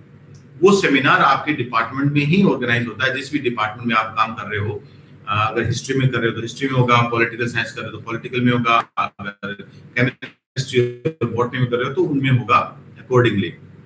उसमें आपके डिपार्टमेंट के सभी स्कॉलर्स और उस डिपार्टमेंट के सभी प्रोफेसर्स उसमें होते हैं। अब वो क्योंकि वो प्री पीएचडी सेमिनार है, तो उसमें आपके पास बहुत सारे सजेशंस आते हैं। आपने काम किया कि भाई ये मैंने काम कर लिया है, ये स्लाइड्स हैं, जनरली वो 45 मिनट्स का हम रखते हैं कि इसका 45 मिनट्स का ड्यूरेशन होना चाहिए, और आपके जो स्लाइड्स हैं वो 30 और 35 स्लाइड्स होनी चाहिए उसमें। ये एक स्टैंडर्ड मेथड है, वो वेरी करता है department to department, subject to subject. Language की होंगी तो उसमें पीपीटी नहीं बनाते हैं वो लोग, अलग तरह से उसको प्रेजेंट करते हैं, तो वो सब्जेक्ट का वेरिएशन उसमें रहता है। इसके बाद प्री पीएचडी सेमिनार आपको देने के बाद वहां पे आपके जो सजेशंस आते हैं, आपके जो कोलीग्स हैं, आपके फ्रेंड्स हैं, हेड ऑफ द डिपार्टमेंट हैं, और जो कई बार हम उसमें एकेडमिक काउंसिल के मेंबर और सिंडिकेट मेंबर को भी इनवाइट करते हैं, वो अलग ही, अगर आपको सिमिलर सब्जेक्ट पे होते हैं तो उसमें उनके भी कई बार सजेशंस में आ सकता है। और हर एक थीसिस की एक फॉर्मेटिंग होती है कि दोनों साइड में प्रिंट होगी या एक साइड में प्रिंट होगी, 12 का फॉन्ट होगा, 1.5 का स्पेस होगा, मार्जिन्स क्या होगी, ये सब एक स्टैंडर्डाइज होता है। हर यूनिवर्सिटी का थोड़ा थोड़ा वेरिएशन होता है, बट मोर और लेस सिमिलर ही होता है। पेपर की क्वालिटी क्या होगी, बाइंडिंग कैसे होगी, ये पूरे स्टैंडर्ड रूल्स बनते हैं, उसी के कई बार होता है कि आपने कुछ जो प्रिंटिंग ऑफ थीसिस है वो आपने बिल्कुल अलग कर दी, तो कई बार दिक्कत आ जाती है। तो ये हालांकि क्योंकि लेटर स्टेज में होता है, उस स्टेज में आते आते आप इतने समझ जाते हो कि आपको किस तरह से करना चाहते हो, और आपकी मदद करने के लिए बहुत सारे लोग होते हैं, आपके डिपार्टमेंट में होते हैं, आपके सुपरवाइजर होते हैं, और आपके जो कोलीग्स होते हैं जब पीएचडी कर रहे हो तो उस टाइम उनसे भी मदद आपको मिल जाती है। तो ये सब प्रक्रिया हम करते हैं। तो प्री थीसिस सेमिनार करने के बाद में उसमें जो सजेशंस आए हैं, उसमें जो करेक्शंस आए हैं, वो इनकॉर्पोरेट करके आपने जो 2 पब्लिकेशंस किए हैं, 2 सेमिनार किए हैं, उनके सर्टिफिकेट वो करके आप अपने थीसिस बाइंड करा सकते हैं और थीसिस सबमिट कर सकते हैं। तो ये एक पूरी प्रोसेस है कि आपने कहाँ से स्टार्ट किया और थीसिस सबमिट हो गया। अब थीसिस का होता है, अगर आप सेंट्रल यूनिवर्सिटीज में हैं तो वहाँ पे ज्यादातर जगह होता है कि एक थीसिस आपकी अब्रोड भी, ओवरसीज भी जा सकती है। बेसिकली 3 एग्जामिनर होते हैं आपके थीसिस के, एक एग्जामिनर तो आपके सुपरवाइजर ही होंगे, उनके पास एक थीसिस आएगी, और 2 आपकी बाहर जाएगी। किसी भी यूनिवर्सिटी में एक पैनल बनता है, उस पैनल में से किसी के पास भी जा सकती है। तो इस तरह से 3 रिपोर्ट उसकी आती है। अगर वो तीनों रिपोर्ट पॉजिटिव आ जाती है, फिर आपका वाइवा उसमें शेड्यूल होता है। तो ये सब इसमें मैं थोड़ा जंप कर देता हूँ इन चीजों का। वो उनकी अगर थीसिस से आपकी रिपोर्ट पॉजिटिव आती है, फिर आपका वाइवा शेड्यूल होता है। तो वो जो 3 एग्जामिनर आपके थीसिस के, एक तो आपके सुपरवाइजर हो गए, वो उस वाइवा में रहेंगे, और एक एग्जामिनर जो एक्सटर्नल एग्जामिनर वो आएंगे। वो दोनों एग्जामिनर उनके सामने और बाकी जो आपके डिपार्टमेंट है उसके सामने ये पूरा प्रेजेंटेशन होता है, और उसके जो सक्सेसफुली डिफेंस के बाद में you are eligible for the award of the degree. ये बहुत इंपॉर्टेंट है। उसके अंदर बहुत सारी इंटरकेसीज आती है, उसमें कई बार एडमिशन के प्रोसेस को लेके, रजिस्ट्रेशन के प्रोसेस के लेके कई बार क्वेश्चन मार्क आ जाता है किसी डेटा के ऊपर। आपने इन दिनों में बहुत सुना होगा, काफी सारी डिग्रियां विड्रॉ हुई हैं, काफी सारी डिग्रियां कैंसिल हुई हैं, और क्योंकि उसका रीजन है, अगर आपने थीसिस लिख से टाइम आपने कुछ डेटा किसी का कॉपी कर लिया है, तो उसको हम प्लेजरिज्म बोलते हैं बेसिकली, एक स्पेसिफिक लैंग्वेज में जो कि थीसिस की लैंग्वेज है, तो आप कॉपी नहीं कर सकते हैं। कोई एथिकल इश्यूज हैं, कोई बायो एथिकल इश्यूज हैं, कोई बायो सेफ्टी इश्यूज हैं, तो हर सब्जेक्ट के अपने अपने हैं, लेकिन प्लेजरिज्म सब में कॉमन है। कोई भी डेटा कहीं से आप कॉपी नहीं कर सकते, कोई भी पहले की थीसिस से डेटा आप कॉपी नहीं कर सकते। मैक्सिमम 10% होता है कि आपने कहीं से सिर्फ 10% प्लेजरिज्म इज अलाउड, और उसमें वो वैसे वाला होता है कि वो बिल्कुल भी कहीं से कुछ भी नहीं देखोगे तो भी 10% आएगा, क्योंकि सेंटेंसेस का फ्रेमिंग अपनी एक जैसी होती है। तो सेंटेंस का फ्रेम भी अगर एक जैसा है तो भी वो आपको दिक्कत उसमें करेगा। तो ये चलो ये विषय तो यहाँ पे डिस्कस करने की बहुत ज्यादा जरूरत मेरे को लगी नहीं, फिर भी आपको ध्यान रखना है कि जब भी आप करें उस पूरे डॉक्यूमेंट को, क्योंकि आपकी डिग्री है, आपने उसको किया है, तो कहीं से भी हाँ रेफरेंस आप सबके ले सकते हैं, you can take the reference throughout the globe, और उस तरह के उस काम के बेसिस पे अपना एक्सपेरिमेंट डिजाइन कर सकते हैं, उस काम के बेसिस पे आप अपना क्वेश्चनियर डिजाइन कर सकते हैं, वो सब कर सकते हैं, लेकिन कॉपीड नहीं होना चाहिए। Idea you can take from anywhere, वो आप कहीं से भी ले सकते हैं, किसी भी सब्जेक्ट के ले सकते हैं, डिस्कशन से ले सकते हैं, ब्रेन स्टॉर्मिंग से ले सकते हैं, सेमिनार में जाकर डिस्कशन से ले सकते हैं, आइडिया यू कैन गेट, लेकिन कॉपी कुछ नहीं चलेगा, ना ही तो रिसर्च पेपर में कॉपी चलेगा, ना ही थीसिस में चलेगा। तो ये आपको उसमें अपने को ध्यान रखना है। तो ये आप सक्सेसफुल वाइवा को लेके, फिर उसके अलावा कुछ चीजें हैं वो री रजिस्ट्रेशन, डी रजिस्ट्रेशन, ये ऐसे वर्ड्स हैं, ये बहुत एक्सट्रीम केसेस में अपन अगर किसी दिक्कत कोई प्रॉब्लम आती है थीसिस में, उस तरह के टर्मिनोलॉजीज हैं। तो ये लगभग मैंने थोड़ा ब्रीफली, ये पूरा ऑर्डिनेंस है इसका, ये पूरा मैंने थोड़ा इसको देख के मैंने आपको बताया है, और बाकी पार्ट टाइम को हमने डिस्कस कर लिया है, और वो सब ये हो गया है। तो इतने सारे ये वो सब्जेक्ट्स हैं, और इम्पोर्टेंट क्योंकि हमें सब ज्यादातर एस्पिरेंट्स होंगे इसमें, तो एस्पिरेंट से तो उसके लिए हमें जरूरी है कि एडमिशन प्रोसेस को देखना है। एडमिशन प्रोसेस में दो चीजें आपको ध्यान रखनी है, आपकी एलिजिबिलिटी क्या है, वो हमने बता दी कि एक पीजी की है और एक आपको 4 ईयर डिग्री वाली है, दोनों की अलग अलग है। प्लस ईडब्ल्यूएस जरूर आप तैयार रखें, क्योंकि बहुत सारी यूसेज में ईडब्ल्यूएस को थोड़ा सा वेटेज मिलता है, और वो कई बार किसी का नहीं बना हुआ है, तो जो आपने रिसिप्ट कटवा रखी है ईडब्ल्यूएस वाली, उसको ही अपलोड कर दीजिए, और बाद में at the time of interview, at the time of admission, you can produce your EWS certificate. ये बहुत इंपॉर्टेंट है, तो ये आप रखें अपना, और कोशिश करें ज्यादा से ज्यादा नेट को फोकस करें। किसी का अभी एग्जाम होने वाला नेट का जून में होता है, 1 दिसंबर में होता है, आजकल एक ही टाइम हो रहा है कई बार कई सब्जेक्ट्स में, तो वो बहुत जरूरी है। उसके बिना चीजें इतनी इजी नहीं रहेंगी, क्योंकि अगर आपकी जेआरएफ होती है तो आपको सैलरी मिलती है 35,000 के आसपास जेआरएफ की सैलरी है, और 45 के आसपास एसआरएफ की है। तो ये अच्छा खासा एक स्कॉलरशिप प्रोग्राम है, फेलोशिप भी मिलती है, और हर सब्जेक्ट में अवेलेबल है। बिसाइड्स इसके अलावा भी अगर आपको बाई चांस आपका जेआरएफ वो नहीं होता है, तो बहुत सारे ऐसे फेलोशिप प्रोग्राम है जिसके थ्रू आप ले सकते हैं। ओवरसीज फेलोशिप बहुत सारी अवेलेबल है, ओवरसीज पीएचडी प्रोग्राम्स होते हैं, उनको फिर अपन अलग लेंगे। तो क्योंकि अभी बहुत सारी वैकेंसीज निकली हुई है पीएचडी की, राजस्थान में, गुजरात में, और आसपास, अब दिल्ली में इसी टाइम जुलाई में ज्यादातर जगह निकलती है। तो इन सभी को आप एक जगह अप्लाई ना करें, मल्टीपल जगह करें, क्योंकि सीट्स लिमिटेड है। क्योंकि जैसे आप बॉटनी में करेंगे तो हमारे 15 सीट्स ही हैं, तो 15 बच्चे ही एडमिट होने वाले हैं। तो आप उदयपुर में भी अप्लाई करें, जयपुर में भी करें, तो जहां पे भी आप मेरिट मैच कर पाते हैं, आप एडमिशन उसमें आपका हो पाएगा। तो ये सब चीजें हैं, और आपकी क्वेरी है जरूर आप उसमें लिखें, और स्पेसिफिक, क्योंकि बड़ी इंडिविजुअल काम होता है, तो इंडिविजुअल स्पेसिफिक क्वेरी भी है इसमें, तो ये आप डिस्कस कर सकते हैं। वीरेंद्र जी, आप देखें आप। जी सर, धन्यवाद सर। प्रोफेसर ज्ञान सिंह जी सर ने जिस तरीके से बताया है कि पहले एडमिशन की प्रोसेसिंग कैसे होगी, और उसके बाद में आगे आपकी फर्दर क्या रहने वाली प्रोसेस, उसके बारे में अच्छे से जानकारी प्रदान की। अभी हमारा अगला जो सेशन होगा वो विक्रमादित्य सिंह जी सर के साथ होगा। हम वो आपको बताएंगे कि अभी जो नया ट्रेंड चलने लगा है कि यूनिवर्सिटी पहले से मांग रही है रिसर्च प्रपोजल बना के, तो अच्छा रिसर्च प्रपोजल कैसे बनाया जाए, और रिसर्च प्रपोजल बनाने के लिए कौन कौन सी चीज़ें अपने को ध्यान में रखनी है, और हाइपोथेसिस कैसे बनानी है, और टॉपिक कैसे चूज करना ताकि वो रिलेवेंट रहे। तो मैं आमंत्रित करूँगा डॉक्टर विक्रमादित्य सिंह जी को कि वो अपना वक्तव्य प्रदान करावे। धन्यवाद हेमेंद्र सिंह जी। मेरी आवाज़ आ रही है प्रॉपर?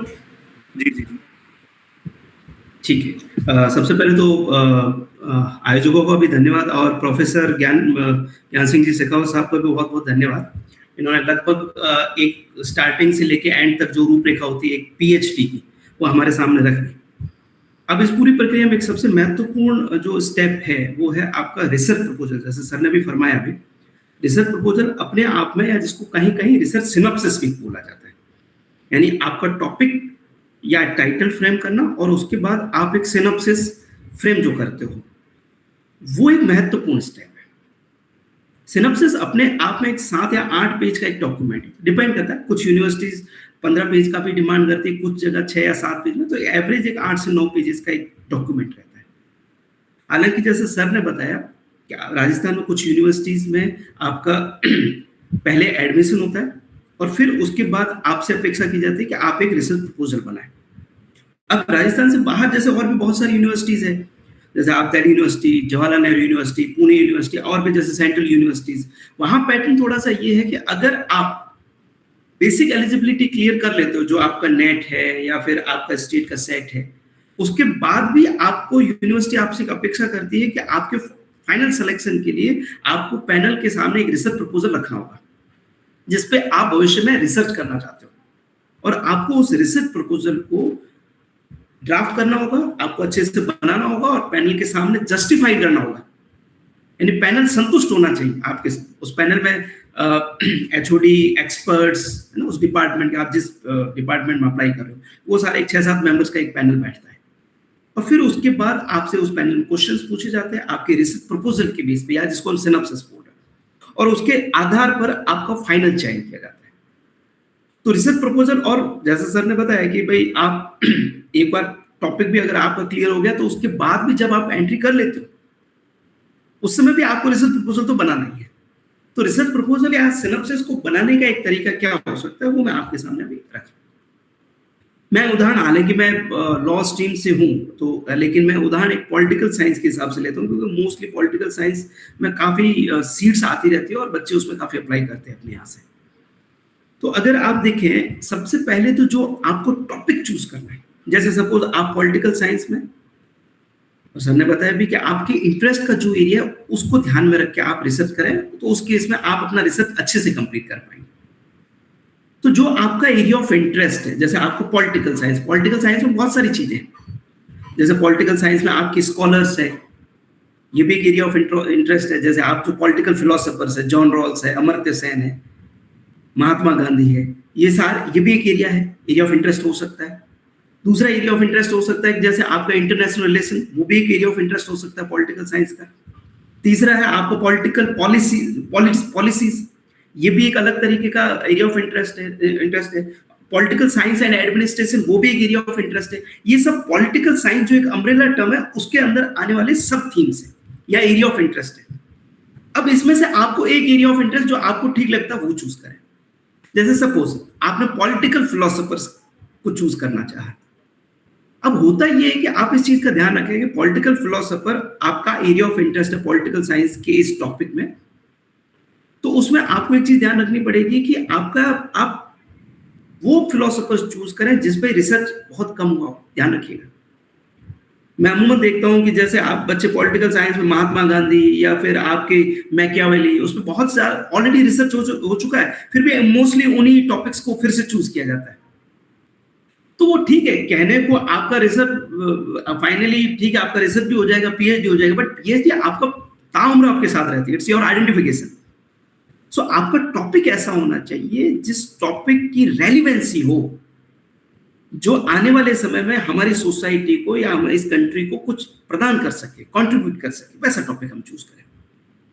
तो उदाहरण के तौर पर आपने एक पॉलिटिकल फिलोसोफर को चूज किया, जैसे आपने जॉन रॉल्स का नाम हम लोग बहुत अमूमन लेते हैं।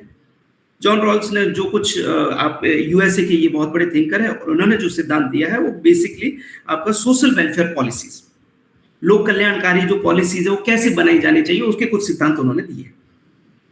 3 सिद्धांत है मुख्यतः।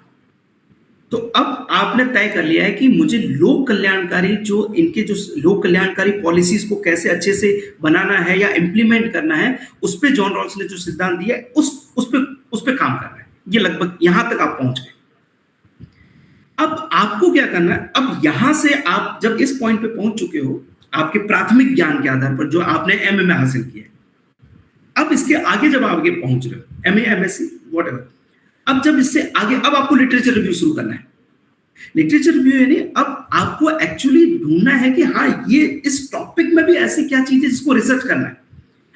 ध्यान दीजिए, जॉन रॉल्स की सोशल वेलफेयर पॉलिसीज पे भी बहुत रिसर्च हो चुका है, लेकिन अभी आपको ये देखना है कि ऐसी कौन सी चीज है जो रेलिवेंट है और जो रिसर्च के लायक है और जो अभी भी जिस पर रिसर्च करना बाकी रह गया, वो अब यहां से लिटरेचर रिव्यू करें। लिटरेचर रिव्यू मतलब आपका आइडिया क्लियर है कि मुझे वो सारे लिटरेचर पढ़ने हैं जहां पे जॉन रॉल्स और उसकी सोशल वेलफेयर थ्योरीज के सिद्धांत के बारे में लिखा हो, वो आर्टिकल्स, वो जर्नल या वो रिसर्च पेपर या वो बुक्स चैप्टर पढ़ने।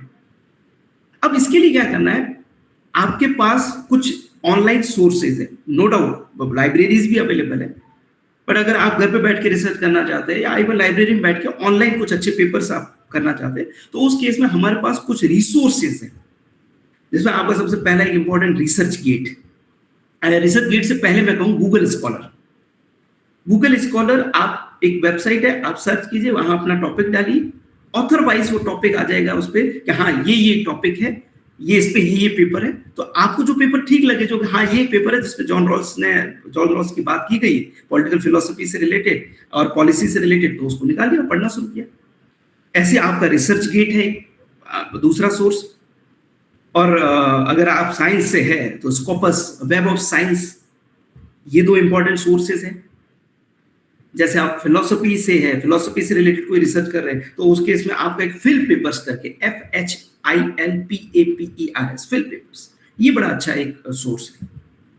इसके अलावा आप जे स्टोर, बहुत ही कॉम्प्रहेंसिव, बहुत ही विशाल एक डेटाबेस है जे स्टोर में, JSTOR, यहाँ पे भी आपको काफी रिसर्च पेपर मिल जाएंगे।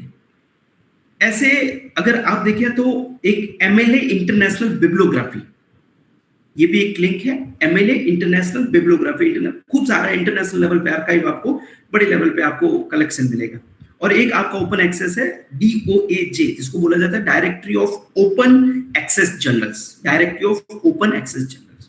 और एक पर्सनली मैं आप सबको सुझाव देना चाहूंगा, अगर आप आर्ट्स और ह्यूमैनिटीज या इवन लॉस के बैकग्राउंड से, तो आप एक बहुत ही बेहतरीन, भारत का one of the most intellectual और बहुत ही रेलिवेंट आपका एक जर्नल है EPW, economic and political weekly, economic and political weekly, उसको भी आप जरूर उसमें सम्मिलित करें। ये आपके सोर्सेज हो गए। अब लेकिन एक सवाल यह है, हालांकि सिस्टम तो ये बोलता है कि हम इसमें से ढूंढें, इसमें से अच्छे पेपर ढूंढें, उन्हें पढ़ें और फिर आगे प्रोसीड करें, पर दिक्कत ये है कि अगर आपको अब तुरंत PhD में एडमिशन लेना और उतना समय नहीं है हमारे पास, तो आप अभी जो कंटेम्प्रेरी इरा है वो आपका AI का है। तो AI का एक बड़ा अच्छा टूल है जिसको SciSpace, SCISPACE open access है। आप जाइए वहां पे आप अपना टॉपिक डाल दीजिए, टेंटेटिव जो भी है, आपको जो ठीक लग रहा है, और आप उस पर क्लिक कर दीजिए। आपको वहां पे आपके टॉपिक से रिलेटेड वर्ल्ड में कौन कौन से बेस्ट पेपर्स हैं, जो आपके पास 10 अच्छे पेपर्स हैं, वो आपके पेपर्स की लिस्ट आ जाएगी, आप डाउनलोड करके आप उसको पढ़ सकते हैं, या आपका समय बच जाएगा। SCISPACE बहुत इंपॉर्टेंट AI टूल्स है। AI टूल्स को अगर एक लिमिट तक यूज किया जाए तो ये हमारे लिए काफी बेहतरीन हो सकता है, तो हम इस तरीके से यूज करें। अब इसके बाद आपके पास ये 10 पेपर आ गए, अब आपको इन 10 पेपर्स को पढ़ना। अब आप लिटरेचर रिव्यू कर रहे हो, आपने लगभग एक टेंटेटिव टॉपिक बना लिया है कि मुझे जॉन रॉल्स का जो पॉलिसीज से रिलेटेड जो सिद्धांत है उन पे रिसर्च करना है। अब जब आप इन पेपर्स को पढ़ना शुरू करेंगे तो इन पेपर्स पे आपको कई चीजें बार बार आएगी। हाँ, जॉन रॉल्स ने ये बोला था, जॉन रॉल्स की पॉलिसी से रिलेटेड ये 3 मुख्य सिद्धांत है। ये सारा लिटरेचर है जो आप रिव्यू कर रहे हो, और उसमें ये भी लिखा होगा कि हाँ, इसके एप्लीकेबल कंट्रीज में, USA वगैरह में उन्होंने किस तरीके से अपने यहाँ सोशल वेलफेयर पॉलिसीज को बेटर करने के लिए जॉन रॉल्स के जो सिद्धांत है कैसे एप्लीकेबल किए, ये आपको सब मिलेगा इन पेपर्स में। लेकिन इन पेपर्स को पढ़ते पढ़ते, ये तो वो है कि जो हाँ एग्जिस्टिंग, जो अभी अस्तित्व में, वो सारी चीजें आपको बता रही है चीजें, ये पेपर्स। लेकिन आपको इन पेपर्स को पढ़ते पढ़ते एक कुछ चीजें ऐसी मिलेगी जो आपके मन में शंका उत्पन्न करेगी, एक जिसे बोलते क्वेरी। हो सकता है कि आपको पेपर पढ़ते पढ़ते वहां पे कुछ ऐसा मिले कि हाँ, जॉन रॉल्स की जो थ्योरी है वो सोशल वेलफेयर के लिए, उनके जो प्रिंसिपल्स है वो बहुत बेटर है। हो सकता है एक ऑथर ऐसा लिखे जो मैं आपको बता रहा हूँ और आपको 100% मिलेगा। लेकिन ये सिद्धांत, ये आपके जो सिद्धांत है वो आपके USA में या वेस्टर्न कंट्रीज में बहुत अच्छे से एप्लीकेबल है। साउथ अफ्रीकन जो कंट्रीज है, थर्ड वर्ल्ड कंट्रीज है, या इंडिया सब कॉन्टिनेंट में जो है, वहां ये अच्छे से एप्लीकेबल नहीं हो पा रहा है। ये मान लीजिए इस तरह का कुछ आपको मिल गया, ये इसने शंका जाहिर की है, ये इसका कंक्लूजन नहीं है, ये उन्होंने एक शंका जाहिर की प्राइमरी डेटा के बेस पे, ये आपको इन पेपर्स में मिलेगा। अब आपका दिमाग यहाँ ठनक जाना चाहिए कि हाँ, ये एक चीज है जो शायद मुझे अपने रिसर्च टॉपिक को और रिफाइन कर और स्पेसिफिक करवा सकता है। अब इसके लिए आप थोड़ा सा और पढ़िए, तो आपको हो सकता है और पेपर्स में कुछ चीजें मिले, सपोर्टिव डेटा मिलना शुरू हो जाए, और लगभग आपको 4-5 ऑथर्स या 4-5 पेपर्स में या 10 पेपर्स में या 1-2 बुक्स में अगर इस तरह की चीज रिपीटेटिव लग रही है, तो आप मान के चलिए कि हाँ, ये एक एरिया है जिसपे अभी तक कुछ कॉन्क्रीट रिसर्च नहीं हुआ और रिसर्च हो सकता है। Now this is the researchable area. तो अब हम क्या करेंगे, हम अपने टॉपिक को रिफाइन करेंगे। जैसे मैंने एक टेंटेटिवली टॉपिक लिखा है कि relevancy of John Rawls theory and its application. Relevancy of John Rawls theory and its application colon करके a critical study with special reference to social welfare policy in India. मैंने आपको बताया कि आपके जो अलग अलग रिसर्चर उन्होंने शंका जाहिर की है कि जॉन रॉल्स की थ्योरी है और उसके एप्लीकेशंस जो सोशल वेलफेयर से रिलेटेड है वो वेस्टर्न कंट्री में बहुत अच्छा है, लेकिन इंडियन सब कॉन्टिनेंट, अफ्रीकन कंट्री इसमें ठीक नहीं है। तो आपको लगा इंडियन सब कॉन्टिनेंट पे इस पे रिसर्च किया जा सकता है। तो आपने क्या लिखा अपना टॉपिक, जो अब आपने रिफाइंड टॉपिक बनाया, this is the title and topic, very refined. आप सिर्फ जॉन रॉल्स पे रिसर्च नहीं कर रहे हो, आप ये कर रहे हो रिसर्च कि जॉन के समकालीन समय में, कि जो समकालीन काल में जॉन रॉल्स के जो सिद्धांत है उनका जो प्रासंगिकता है, और किसके संदर्भ में प्रासंगिकता, भारत में जो सोशल वेलफेयर पॉलिसीज एप्लीकेबल हो रही है उनका विश्लेषणात्मक आलोचनात्मक विश्लेषण करके आप ये तय कर रहे हो कि क्या जॉन रॉल्स की थ्योरीज और उनके सिद्धांत भारत में अच्छे से एप्लीकेबल हो रहे हैं, नहीं हो रहे हैं। क्योंकि भारत में 1950 से लेकर अब तक जितनी भी पॉलिसीज आ रही है उसमें जॉन रॉल्स को बेस बना के किया जा रहा है, बेसिकली ऐसा हो रहा है। लेकिन ये कितने प्रभावी कितनी है, इस पे अब आप रिसर्च करें। तो ये अब आपका टॉपिक या टाइटल हो गया, वेरी रिफाइंड, स्पेसिफिक हो गया। जॉन रॉल्स, उनकी थ्योरी सोशल वेलफेयर पॉलिसी के केस में और इंडिया में। अब अगर कहीं जो अच्छे रिसर्चर्स हैं, अच्छे स्टूडेंट्स हैं, जो आप बहुत माइन्यूट लेवल पे रिसर्च करना चाहते हैं, तो सोशल वेलफेयर पॉलिसीज को भी और क्लासिफाई करते हैं। उसमें से कई लोग ये बोलते हैं कि जो चिकित्सा से रिलेटेड सोशल वेलफेयर पॉलिसीज है, नेशनल हेल्थ पॉलिसीज है, एजुकेशन से रिलेटेड जो पॉलिसीज है, नेशनल एजुकेशन पॉलिसीज है, या फिर आपका साइंस से रिलेटेड नेशनल साइंस पॉलिसीज है, उन पे भी वो रिसर्च करते हैं। वो स्पेसिफिक, आप सोशल वेलफेयर पॉलिसीज में भी वो स्पेसिफिक ढूंढ लेते हैं।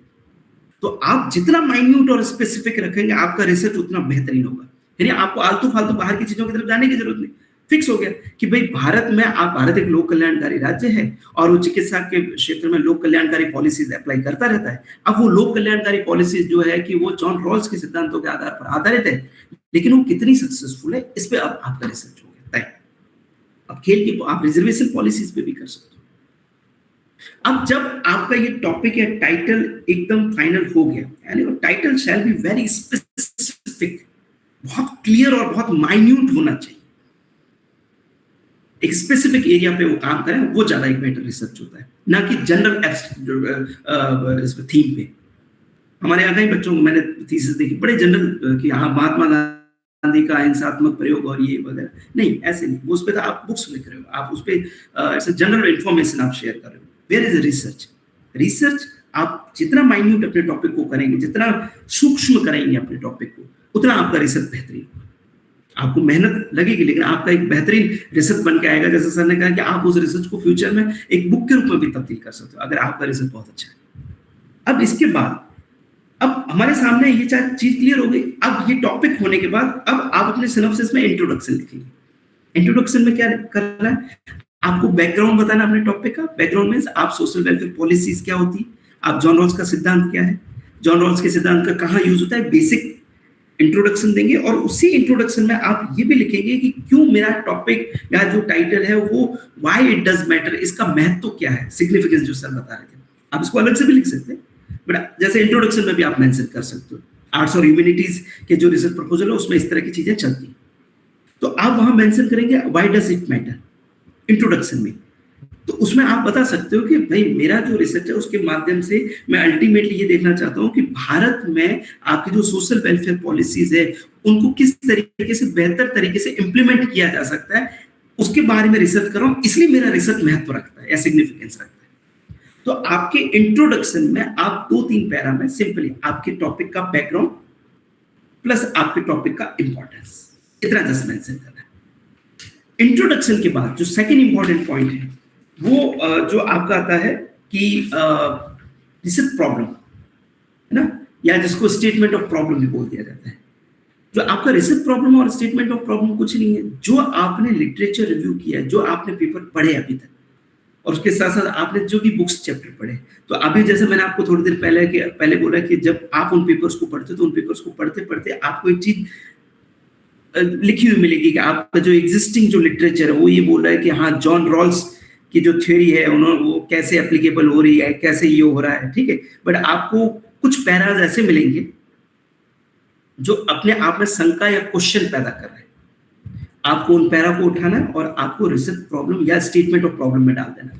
जैसे मान लीजिए आपका एक पैरा है जिसमें ये लिखा हुआ है जॉन रॉल्स की थ्योरी है जो आपका एप्लीकेबल है, सब जगह एप्लीकेबल है, लेकिन जब बात आती है हिंदुस्तान की या इस तरह की जो थर्ड वर्ल्ड कंट्रीज जहाँ के ज्योग्राफिकल, जहाँ के पॉलिटिकल, जहाँ के सोशल जो फैक्टर्स है वो काफी अलग है वेस्टर्न कंट्रीज से, इसलिए जॉन रॉल्स की थ्योरी का यहाँ पे एप्लीकेबिलिटी है वो थोड़ा सा क्वेश्चनेबल हो जाता है। ये पैरा आपको मिल गया कहीं पे और आप समझ जाइए कि यही स्टेटमेंट ऑफ प्रॉब्लम है। आपको इस पैरा को उठाना है, अपनी लैंग्वेज में आपको इसको चेंज करना है और आपको रेफरेंस भी देना होगा और आप रिसर्च प्रॉब्लम या स्टेटमेंट ऑफ प्रॉब्लम में डाल दीजिए। It's a statement of problem, ये एक वाक्य है, ये संदेह है जो आपने रख दिया। अब जब आपने ये एक पैरा स्टेटमेंट ऑफ प्रॉब्लम, ये जो दूसरा जो पॉइंट है ये आपने मेंशन किया, इसके बाद आपको रिसर्च क्वेश्चन लिखना है। रिसर्च क्वेश्चन बेसिकली कुछ नहीं है, जो आपने स्टेटमेंट ऑफ प्रॉब्लम वाला जो पैरा है ना, इसको आपको कन्फाइन करना है, उसमें से आपको रिसर्च क्वेश्चन लिखने। भाई रिसर्च प्रॉब्लम क्या है? एक पैरा है, एक आपका जो रिसर्च प्रॉब्लम या स्टेटमेंट ऑफ प्रॉब्लम क्या है, वो एक पैरा है जिसमें आपको बहुत सारी चीजें इंक्लूडेड है, जिसमें आपको बहुत सारे वेरिएबल्स, फैक्टर्स, बहुत सारी चीजें लिखी हुई है। अब आपको क्या करना है कि हर कोई व्यक्ति रिसर्च प्रॉब्लम या स्टेटमेंट ऑफ प्रॉब्लम पढ़ने नहीं बैठेगा, वो ये आपसे जानना चाहता है कि आप एक्चुअली किस चीज पे रिसर्च करना चाहते हो, तो आपके रिसर्च क्वेश्चन को देखेगा। तो आपको कुछ नहीं करना है, आपको जो स्टेटमेंट ऑफ प्रॉब्लम में जो चीजें लिखी हुई है उसको आपको कन्फाइन या फिल्टर डाउन करके आपको उसे रिसर्च क्वेश्चन में तब्दील करना है। तो उदाहरण के तौर पर जो अभी मैंने आपको स्टेटमेंट ऑफ प्रॉब्लम बताया, उससे एक दो रिसर्च क्वेश्चन, जैसे दो रिसर्च क्वेश्चन हमने निकाले। पहला ये कि how social welfare policies are applicable in India in context of John Rawls idea. पहला रिसर्च क्वेश्चन कि आपके जो जॉन रॉल्स के जो आइडिया के संदर्भ में भारत में सोशल वेलफेयर पॉलिसीज कैसे एप्लीकेबल हो रही है, ये आपके लिए रिसर्च क्वेश्चन है। क्योंकि भाई अगर आप ये देख रहे हो ना कि हाँ भाई इस पॉलिसीज को इंप्लीमेंट करते समय कुछ प्रॉब्लम आ रही है, तो पहले आपको देखना तो पड़ेगा कि किस तरीके से ये एप्लीकेबल हो रही है, ये आपको पहला काम करना पड़ेगा। तो ये आपका पहला रिसर्च क्वेश्चन हो गया। वो क्या है कि how social welfare policies in India are applicable in context of John Rawls idea या जॉन रॉल्स के प्रिंसिपल, ये पहला। अब दूसरा क्वेश्चन जो आपका स्टेटमेंट ऑफ प्रॉब्लम से जो हमने निकाला वो ये है कि how social, geographical and political diversity and factor influence the implementation of this policy. ये दूसरा रिसर्च क्वेश्चन है। भाई जैसे आपको वेस्टर्न कंट्रीज में आपको होमोजेनिटी, एक रूपता मिलती है, वहां पे आपको डाइवर्सिटी कम मिल रही है। तो डाइवर्सिटी कम है तो जॉन रॉल्स की थ्योरी के अकॉर्डिंग जो आप पॉलिसीज बना रहे हो यूनिफॉर्मली सब पे एप्लीकेबल कर सकते हो। हिंदुस्तान में समस्या ये है कि आपका सोशल, ज्योग्राफिकल, एनवायरमेंटल, पॉलिटिकल इतनी सारी विभिन्नता है और इतने सारे फैक्टर इन्फ्लुएंस करते हैं आपको कि जिसके कारण आप जॉन रॉल्स के सिद्धांत की मदद से एक यूनिफॉर्म पॉलिसी नहीं बना सकते कंट्री के लिए। ये एक रिसर्च क्वेश्चन आपने रखा है अपने सामने। अब ये आपका अल्टीमेटली जब आप फाइनल रिसर्च करने के बाद जो आंसर आएगा उसमें तय होगा कि हाँ ये क्वेश्चन पॉजिटिवली या नेगेटिवली व्हाटएवर जो भी इसका आंसर हो आपके सामने आएगा, लेकिन ये आपके सामने एक रिसर्च क्वेश्चन है। अब इन दोनों रिसर्च क्वेश्चंस के बाद आपको ऑब्जेक्टिव लिखना है। चौथा पॉइंट, ऑब्जेक्टिव कुछ नहीं है, जो आपने रिसर्च क्वेश्चन लिखे उसको मीजरेबल फॉर्म में आप डाल दीजिए। मीजरेबल मींस आप जब इन रिसर्च क्वेश्चन का आंसर ढूंढेंगे तो आप कुछ चीजें इवैल्यूएट करेंगे, कुछ चीजें एनालाइज करेंगे, बस वही लिखना। कुछ चीजें खोजेंगे, वही लिखना। जैसे आपने ऑब्जेक्टिव क्या लिखा, पहला objective to trace the social welfare policy in India, यानी आपका पहला ऑब्जेक्टिव ये है कि आपका पहला जो काम है इस रिसर्च में ये कि भारत में जो लोक कल्याणकारी जो सिद्धांत है उनको, उनकी पड़ताल करना, उनको ढूंढ के निकालना, उनको ट्रेस आउट करना, उनका हिस्टोरिकली कैसे है और आज क्या है वो ट्रेस आउट करना। ये पहला ऑब्जेक्टिव। भैया आपको जॉन रॉल्स की कितनी एप्लीकेबिलिटी हिंदुस्तान में, उसके लिए पहले आपको पॉलिसीज के बारे में तो पढ़ना पड़ेगा। ये पहला ऑब्जेक्टिव आपका। दूसरा ऑब्जेक्टिव जो आपका होगा कि इन पॉलिसीज की एप्लीकेबिलिटी कितना है, to evaluate the applicability of these policies, यानी जो पॉलिसीज जो आपने ट्रेस आउट करके सामने रखी है उनके एप्लीकेबिलिटी किस लेवल पे हो रही है, ये सेकंड चीज। और तीसरा, to analyse those all factor which influence the social welfare policy in India, जो अभी मैंने आपको बताया कि जो आपके सोशल, पॉलिटिकल, इकोनॉमिकल, हिस्टोरिकल जो फैक्टर्स है वो किस तरीके से आपकी इन सोशल समाज लोक कल्याणकारी पॉलिसीज को प्रभावित कर रही है, चाहे नेगेटिवली या पॉजिटिवली, व्हाटएवर, वो देखना पड़ेगा। आप ये ऑब्जेक्टिव्स हो जाएंगे आपके। बेसिकली ऑब्जेक्टिव कुछ नहीं है, जो आपका रिसर्च क्वेश्चन है आप उन्हीं रिसर्च क्वेश्चंस को मीजरेबल फॉर्म में, यानी मापने के फॉर्म में, प्रारूप में जब आप लिखते हो तब आपका वो ऑब्जेक्टिव बन जाता है। It's very simple. और इसके बाद आपका जो 6th पॉइंट होगा जिसमें आप जो अभी तक आप करते आ रहे हैं उसको अब आपको लिखना, that is a literature review. Arts और ह्यूमैनिटीज में इस तरीके से होता है। आप साइंस के बारे में सर बेहतर तरीके से बताएंगे। साइंस में ये थोड़ा सा आई थिंक ये जो फॉर्मेट है वो थोड़ा काफी कुछ चेंज हो जाता है, बट ये आर्ट्स और ह्यूमैनिटीज लॉज में इस तरीके से चलता है, जिसमें आपका 6th पॉइंट होगा लिटरेचर रिव्यू। लिटरेचर रिव्यू में आप लिखेंगे किन किन महत्वपूर्ण पेपर्स को या फिर आपने बुक्स को या कोई रिपोर्ट्स को आपने पढ़ा और उनके ऑथर कौन कौन है, और आपने उन ऑथर लिटरेचर में क्या ऐसी महत्वपूर्ण रेलिवेंट चीज थी जो आपके रिसर्च से संबंधित थी, वो आप मेंशन करें। जैसे आपने एक पेपर में पढ़ा, उसने जॉन रॉल्स की थ्योरी को कैसे यूएस में अच्छे से एप्लीकेबल हो रही है उसके बारे में, तो आप कंसाइज करके वहां लिख लो ये बुक, ये ऑथर और उन्होंने ये बोला।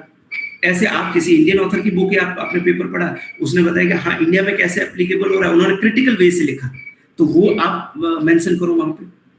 जो आपके रिसर्च से संबंधित महत्वपूर्ण रिव्यू, जो लिटरेचर है, जो साहित्य आपने पढ़ा, आप उसको यहाँ पे कंसाइज फॉर्म में लिखो। ध्यान रखिएगा लिटरेचर रिव्यू करते समय आपको उस पूरे पेपर में जो आपके टॉपिक से रिलेटेड रेलिवेंट है उसको ही लीजिए। उसमें आपको बहुत सारी इधर उधर की चीजें उनको लेने का कोई मतलब नहीं। लिटरेचर रिव्यू के बाद जो आपका अगला पॉइंट होगा आपके इस प्रपोजल में, वो methodology, research methodology. Research methodology का मतलब ये है कि आप अपने इस रिसर्च में अभी तक और आगे अपने रिसर्च क्वेश्चंस का आंसर ढूंढने के लिए, अपने रिसर्च को संपादित, उसको कंक्लूड करने के लिए, आप उसको कंप्लीट करने के लिए आप कौन से मेथोडोलॉजीज फॉलो कर रहे हो, रिसर्च के कौन कौन से आप जो मेथड्स, मेथोडोलॉजीज वो फॉलो कर रहे हो। मोस्टली क्या होता है कि भाई जैसे आप आर्ट्स और ह्यूमैनिटीज में हम एक हिस्टोरिकल मॉडल बहुत यूज करते हैं, क्योंकि हमें बैकग्राउंड में बहुत सारे जो हिस्ट्री में पास्ट में जो पॉलिसीज बनी है उन पॉलिसीज को हमें एनालिसिस करना होता है, तो आप हिस्टोरिकल मेथड यूज कर रहे हो, या आप जो रिसर्च मेथड्स की जो बुक्स पढ़ेंगे उसमें इन मॉडल्स के बारे में बताया गया कि जो आप पहली मेथोडोलॉजी यूज कर रहे हो हिस्टोरिकल, अब आप उन पॉलिसीज को ट्रेस आउट कर रहे हो, हिस्टोरिकल मेथड यूज कर रहे हो, अब उनका एनालिसिस कर रहे हो, तो सेकंड जो आप मॉडल यूज कर रहे हो रिसर्च मेथोडोलॉजी में, एनालिटिकल मेथोडोलॉजी। अब इसके साथ साथ ये है कि अगर आपका जो रिसर्च है वो पूरा आपका टेबल रिसर्च है, जिसको हम लोग डॉक्ट्रिनल रिसर्च बोलते हैं, तो उस केस में आपकी रिसर्च मेथोडोलॉजीज लगभग ये रहेंगी। बट अगर आप अपने रिसर्च, स्पेशली अगर आप इस तरह का टॉपिक कर रहे हो, तो उसमें आपको फील्ड में उतरना पड़ेगा। आप सिर्फ किताबों और पेपर्स के सहारे अपना रिसर्च खत्म नहीं कर सकते। आपको एम्पेरिकल, या जिसको हम लोग बोलते हैं नॉन डॉक्ट्रिनल रिसर्च, यानी इसको फील्ड वर्क, वो करना पड़ेगा। तो फील्ड वर्क में जो आप रिसर्च मेथोडोलॉजी जो आपको हेल्प करेगी, वो आपका क्वेश्चनियर होगा, वो आपका ऑब्जर्वेशंस, वो आपके इंटरव्यू, सैंपल्स, यानी आप कुछ लोगों से पूछोगे, आप जो एक्सपर्ट है, पॉलिसी एक्सपर्ट्स, उनसे पूछोगे, यानी आप फील्ड में उतर। तो अब इसका मतलब है कि आपकी जो रिसर्च मेथोडोलॉजी है वो doctrinal plus non doctrinal, doctrinal मतलब सैद्धांतिक, जिसमें आप एनालिटिकल मेथड, हिस्टोरिकल मेथड ये यूज कर रहे हो, और नॉन डॉक्ट्रिनल का मतलब, या जिसको हम लोग एम्पिरिकल रिसर्च भी बोलते हैं, उसका मतलब है कि आप फील्ड वर्क, आप मैदान में बाहर आ रहे हो, आप सैंपल ले रहे हो, आप लोगों से बात कर रहे हो, तो आप अपनी रिसर्च मेथोडोलॉजी में लिखोगे कि आप डॉक्ट्रिनल किया है, डॉक्ट्रिनल में मॉडल कौन सी यूज किए, डॉक्ट्रिनल में आपने हिस्टोरिकल प्लस आपका एनालिटिकल, और आपने नॉन डॉक्ट्रिनल किया है तो नॉन डॉक्ट्रिनल में क्या क्या चीजें यूज कर रहे हो, आप सैम्पलिंग मेथड यूज कर रहे हो, आप क्वेश्चनियर यूज कर रहे हो, आप इंटरव्यू मेथड्स यूज कर रहे हो, ये सारी चीजें, ये आपका रिसर्च मेथोडोलॉजी है। और इन सब के बाद जो आपका एक फाइनल एक जो पॉइंट है जिसको आपको जरूर ऐड करना चाहिए, स्पेसिफिकली अगर आप देश की जो काफी जो चुनिंदा, जो जिनको हम सोकॉल चाहे जो भी कही, वैसे लगभग सब एक ही तरह का माहौल है, लेकिन फिर भी अगर आप कोई बहुत ही IITs में, या फिर आप NITs या आईसर जैसी जगहों पर, ह्यूमैनिटीज में भी अगर आप एप्लीकेबल कर रहे हो तो इनके एक्सपेक्टेशन रहते हैं कि आपका रिसर्च नॉन डॉक्ट्रिनल भी हो, प्लस उनके रिसर्च प्रपोजल में एक एक्सपेक्टेशन रहती है कि आपका tentative utility of the research, यानी आपका ये जो रिसर्च है इसका संभावित उपादेयता क्या है, इसका संभावित उपयोगिता क्या है। सिग्निफिकेंस हमने ऊपर बताया है, लेकिन आप फ्यूचर में ये चीज आपको क्या दे सकती है, इस रिसर्च के बाद आपको इस कंट्री को या जो हमारे जो सोसाइटी है उसको क्या मिलने वाला है, वो अगर आप एक्सपेक्टेड यूटिलिटी या टेंटेटिव यूटिलिटी करके हेडिंग डाल के अगर आप लिखते हैं और उसमें आप मेंशन करते हो कि हाँ हेल्थ पॉलिसी जो है, जो आज हमारे यहाँ हेल्थ सिस्टम वो चरमराया हुआ है, तो हेल्थ पॉलिसी शायद इसलिए चरमराया है क्योंकि जिन सिद्धांतों के आधार पर हम इन पॉलिसीज को बना रहे हैं, इंप्लीमेंट कर रहे हैं, वो उतनी उपयुक्त नहीं है। तो ऐसे में हम लोग अब नई जो कैपेबिलिटीज अप्रोच है, नए जो सिद्धांत है वो एप्लीकेबल करें और उसके माध्यम से हम लोग हमारे हेल्थ पॉलिसी को बेटर कर सकें। ये एक एक्सपेक्टेड यूटिलिटी होगा मेरे रिसर्च का, अगर मैं अपना रिसर्च कंप्लीट करता हूँ, या मेरे रिसर्च का एक कंट्रीब्यूशन होगा। Expected, tentative, it's not a fixed, वो चेंज भी हो सकता है, बट अगर आप लिखेंगे तो बेहतर होगा। तो मोस्टली ये जो मैंने आपको जो खाका बताया, जिसमें आपका एक टाइटल फ्रेमिंग जो बहुत माइन्यूट लेवल पे जाके आपको करना है लिटरेचर रिव्यू के साथ करते हुए, और फिर आपका इसमें जो सेकंड इंपॉर्टेंट पॉइंट है इंट्रोडक्शन, फिर आपका ये रिसर्च प्रॉब्लम या स्टेटमेंट ऑफ प्रॉब्लम, फिर आपका रिसर्च क्वेश्चन, और फिर आपके ऑब्जेक्टिव्स, और फिर आपका लिटरेचर रिव्यू, और फिर मेथोडोलॉजी, रिसर्च मेथोडोलॉजी भी जो बोला जाता है जिसको, और फाइनली टेंटेटिव यूटिलिटी। ये आपको इस फ्रेमवर्क के साथ आपको एक सिनॉप्सिस बनाना है। इस सिनॉप्सिस को बनाते समय एक दो चीजें ध्यान रखनी है कि कई यूनिवर्सिटीज में आपको ये सारी चीजें आप जो बना रहे हो इसमें बतौर आप बहुत सारी चीजों को रेफर्ड कर रहे हो, तो आपको पेपर के एंड में, अपने सिनॉप्सिस के एंड में आपको रेफरेंसेस या बिब्लियोग्राफी मेंशन करनी ही चाहिए कि हाँ ये पेपर मैंने लिखे। और इसके साथ आप जिस पेज पे जो चीज लिख रहे हो और वो कंटेंट आपने किसी पेपर से लिया, तो उस पेज पे फुटनोट्स भी जरूर डालें कि हाँ ये यहाँ पे ये पैरा, पहले पे लिटरेचर रिव्यू में सपोज आपने ये आर्टिकल लिखा है तो आप इस आर्टिकल का फुटनोट लिखें, ये यहाँ से लिए। तो एक सिनॉप्सिस जिसमें आपके ये 8-9 चीज plus footnotes plus and notes या रेफरेंसेस, या जिसको हम लोग बिब्लियोग्राफी भी बोल देते हैं, जिसमें आप मेंशन करो वो सारे सोर्सेज जिसने हेल्प किया आपको, वो अगर आप मेंशन करते हो तो एक बेहतर ये रिसर्च सिनॉप्सिस बनता है। और इस सिनॉप्सिस को आपको जस्टिफाइड करना होगा, उसमें आपको अगर इसी सिनॉप्सिस के बेस पे चीजें पूछी जाती है। सिनॉप्सिस बनाने का एक बहुत बड़ी जो उपयोगिता वो यही है कि हम जो आपके जो आपके अपकमिंग जो रिसर्च गाइड है या फिर जो आपका अपकमिंग रिसर्च सेंटर है, वो एटलीस्ट जान सके प्राथमिक स्तर पे कि हाँ फ्यूचर में जो करने वाले वो कितना रेलिवेंट और कंट्रीब्यूटरी हो सकता है हमारी सोसाइटी के लिए, रिसर्च सेंटर के लिए। ठीक है, ये मेरी तरफ से रिसर्च प्रपोजल का जो एक ड्राफ्ट था उसके बारे में मैंने डिस्कस किया। आगे आप अगर कोई क्वेश्चन हो तो आप पूछ सकते। धन्यवाद। जी धन्यवाद सर। अभी जो अपना वैसे विशेष फोकस था वो एडमिशन प्रोसेस पे था, और दूसरा था कि हम रिसर्च प्रपोजल कैसे बना लें। तो इसके रिलेटेड पहले सेशन में जब आदरणीय ज्ञान सिंह जी ने जो बात की है कि एडमिशन की प्रोसेस क्या रहने वाली है, कैसे एडमिशन लिया जाता है और कैसे कैसे ये आगे की प्रोसेसिंग चलती है, और आपने जैसे बताया कि उसको रिसर्च प्रपोजल एक इफेक्टिव रिसर्च प्रपोजल अपन कैसे बना सकते हैं। तो अब मैं आमंत्रित करूंगा कि जो कोई भी अपने साथ स्कॉलर जुड़ रखे हैं उनमें से जो भी कोई अगर चाहता है, कोई क्वेश्चन हो उनके पास, तो वो या तो चैट बॉक्स में लिख दे या फिर अपना हैंड राइज करे ताकि हम उनको अनम्यूट कर ले और वो क्वेश्चन पूछ सके। क्वेश्चन आया है कि क्या मैं सर्विस में हूँ तो पीएचडी कैसे कर सकता हूँ, इससे रिलेटेड आप थोड़ा ब्रीफ में बता दीजिएगा। आई थिंक टेक्निकल पॉइंट शायद सर ने मेंशन भी किया, सर बताए तो ज्यादा बेहतर है। ज्ञान सिंह जी सर लेफ्ट हो गए हैं तो अच्छा ठीक है मैं बता देता हूँ, ठीक है कोई दिक्कत नहीं। बेसिकली अगर आप किसी जॉब में हैं तो भी आप रिसर्च कर सकते हो, उसमें कोई दिक्कत वाली बात नहीं, आप जॉब में करते। बट हाँ ये डिपेंड करता है कि आप कितना टाइम दे पाएंगे रिसर्च को। पहला चीज ये है कि अगर आप किसी नौकरी में हैं, आप चाहे प्राइवेट में हो सरकारी नौकरी में, आप पीएचडी कर सकते हो। आप अप्लाई कीजिए उस सेंटर पे, अप्लाई करने के बाद अगर आपका सिलेक्शन हो जाता है तो उसके बाद आपको, जैसे सर ने बताया कि आपका जो एम्प्लॉय कार्ड है वो आपको बताना पड़ेगा इंस्टीट्यूशन को कि हाँ मैं सरकारी नौकरी हूँ। इवन जो आपका इंस्टीट्यूशन है उसे भी आपको बताना पड़ेगा जहाँ आप नौकरी कर रहे हो, आपको बताना, आपको उन्हें अंधेरे में नहीं रखना, आपको बताना पड़ेगा कि हाँ मेरा पीएचडी हो चुका है। तो आपको लगभग अनुमति मिल जानी चाहिए। अब उसमें एक समस्या ये है कि अगर आप उस केस में फुल टाइम नहीं, आप पार्ट टाइम में आप रिसर्च करें। फुल टाइम तो इंस्टीट्यूशन में बैठ के की जाती है कि हाँ इस डिपार्टमेंट में हो गया, मैं फुल टाइम करूंगा, नहीं, आप पार्ट टाइम करेंगे। बट डिपेंड करता है कि जैसे आप सर ने बताया कि कोर्स वर्क होता है, कि आपका एडमिशन के बाद एक कोर्स वर्क होता है। अगर अब आपको कोर्स वर्क का मैनेज करना पड़ेगा, क्योंकि कई यूनिवर्सिटीज में 6-6 महीने 7-7 महीने कोर्स वर्क चलता है, वीकेंड क्लासेस होती है। तो आपका जो जहां आप काम कर रहे हो, अगर वो आपको अलाउ करता है कि हाँ भाई इस दिन जा सकते हो, उस दिन जा सकते हो, तो आपके लिए बेहतर रहेगा, क्योंकि कोर्स वर्क में कुछ मिनिमम अटेंडेंस आपको कंप्लीट करनी होती है। अगेन ये डिपेंड करता है यूनिवर्सिटीज पे। कुछ यूनिवर्सिटी 15 दिन में कोर्स वर्क खत्म कर देती है, कुछ यूनिवर्सिटी 6-6 महीने कोर्स वर्क चलाती है। तो आप लेकिन कर सकते हो और ये मैनेजेबल है।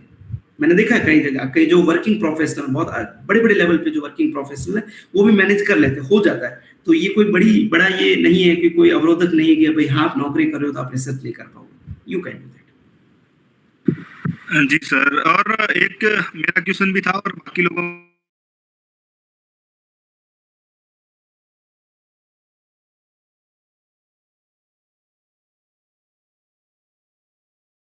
परंतु जब आज जो टॉपिक चूज करते हुए कंटेम्प्रेरी कितना लेना चाहिए और प्राइमरी सोर्सेज और सेकेंडरी सोर्सेज में कौन से किस पे टॉपिक होगा वो बेहतर होगा, प्राइमरी सोर्सेज पे या फिर सेकेंडरी सोर्सेज पे, या फिर प्राइमरी सोर्सेज को कितना इसको रिलेवेंट माना जाता है?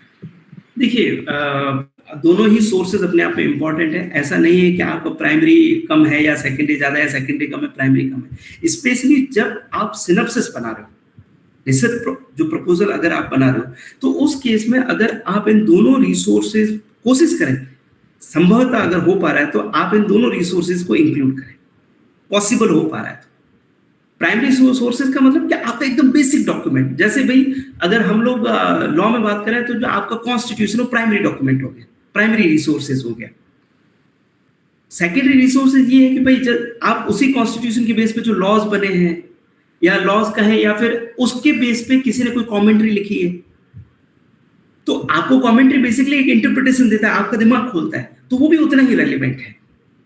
फिर धीरे धीरे जब आप बड़े लेवल पे जब रिसर्च में एंट्री करते हो तब आपको थोड़ा सा डिस्टिंग करके आपके टॉपिक के हिसाब से आपको तय करना होता है, टॉपिक या आपकी मेथोडोलॉजी के हिसाब से तय करना होता है कि आपको कौन से रिसोर्सेज पे ज्यादा रिलायंस करना चाहिए। बट आप सिनॉप्सिस बनाते समय थोड़ा थोड़ा दोनों मेंशन कर सकते हैं। जी सर, धन्यवाद। और अभी जैसे राजस्थान विश्वविद्यालय के जो फॉर्म चल रहे थे पीएचडी फॉर्म, उनकी डेट भी आगे बढ़ा दी गई है। तो 7 तारीख पहले लास्ट डेट थी, अब 15 तारीख हो गई है। तो 15 तारीख तक आपको फॉर्म भरना है, 12 तारीख तक आपको फॉर्म भरना है। 13 तारीख और 14 तारीख 2 दिन के बाद 15 तारीख को उसकी जो सेलेक्टेड कैंडिडेट है जिनका इंटरव्यू होने वाला है, जो लगभग वैकेंट सीट है उनके 2 गुणों को बुलाएंगे।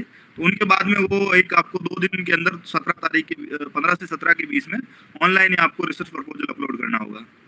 तो ये प्रोसेस अभी राजस्थान विश्वविद्यालय में रहने वाली है। एमएलएसयू के भी फॉर्म भरे जा चुके हैं, वो भी अभी रिसर्च प्रपोजल मांगेंगे। और जेएनयू जोधपुर में अगले महीने पीएचडी के एडमिशन शुरू होने वाले हैं। और ब्रज विश्वविद्यालय का भी 2 दिन पहले नोटिफिकेशन आ गया है और वहाँ भी काफ़ी बड़ी संख्या में सीटें आई है, काफ़ी सालों बाद आई है, तो वहाँ भी भर सकते हैं।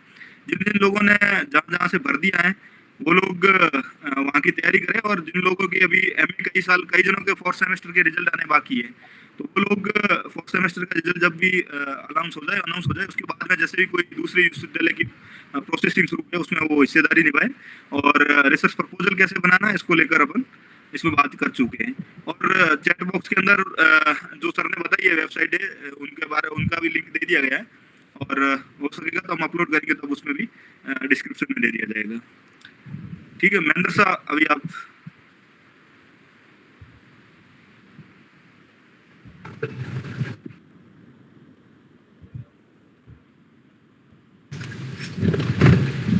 ठीक है, आप सबका और खास करके विशेष रूप से विक्रमादित्य सिंह साहब का और ज्ञान सिंह जी का बहुत बहुत आभार, और जुड़ने वाले आप सभी प्रतिभागियों का भी धन्यवाद। कि अच्छा रहा। इससे संबंधित और कोई क्वेरी होगी अपने पास में तो उसको अपन संयोजित करके आगे कैसे कर सकते हैं वो देखते हैं। क्यों दिग्विजय सिंह जी हमारे साथ में जुड़े हुए हैं छात्र पुरस्कार फाउंडेशन की तरफ से, तो वो अपने को बताते रहेंगे। और कोई विशेष बात हो तो दिग्विजय सिंह जी फरमाइए। नहीं, ठीक है। जो अपना उद्देश्य था मूल रूप से कि पीएचडी में ज्यादा से ज्यादा लोग अपने जाएं उच्च शिक्षा की तरफ, तो उस पर ज्ञान सिंह साहब ने और विक्रमादित्य सिंह जी ने पूरी बात कह दी है। इसके बाद भी अगर कई लोगों के क्वेश्चन आएंगे या संपर्क में आएंगे तो अपने यूट्यूब चैनल पर ये वीडियो अवेलेबल रहेगा, वहाँ पे वो कमेंट बॉक्स में या अपने जो एसके वेब के व्हाट्सएप नंबर है वहाँ पे भी लिख सकेंगे। तो बाद में भी अपन क्वेरीज उस पर लेंगे और बाद में एडमिशन हो जाएंगे और उसके आगे की प्रोसेस भी अगर कभी कोई विद्यार्थी जानना चाहेंगे तो उस पर अपन आगे भी जो अपने साथ में स्पीकर्स है उनकी हेल्प लेके भविष्य में और भी वीडियोज अपन बना सकते हैं। तो आप सभी स्पीकर्स जुड़े, आप सभी का बहुत बहुत आभार, और सभी जो एस्पिरेंट्स जुड़े उनको भी बहुत बहुत धन्यवाद। सभी को जय शक्ति। जय सिंह सर।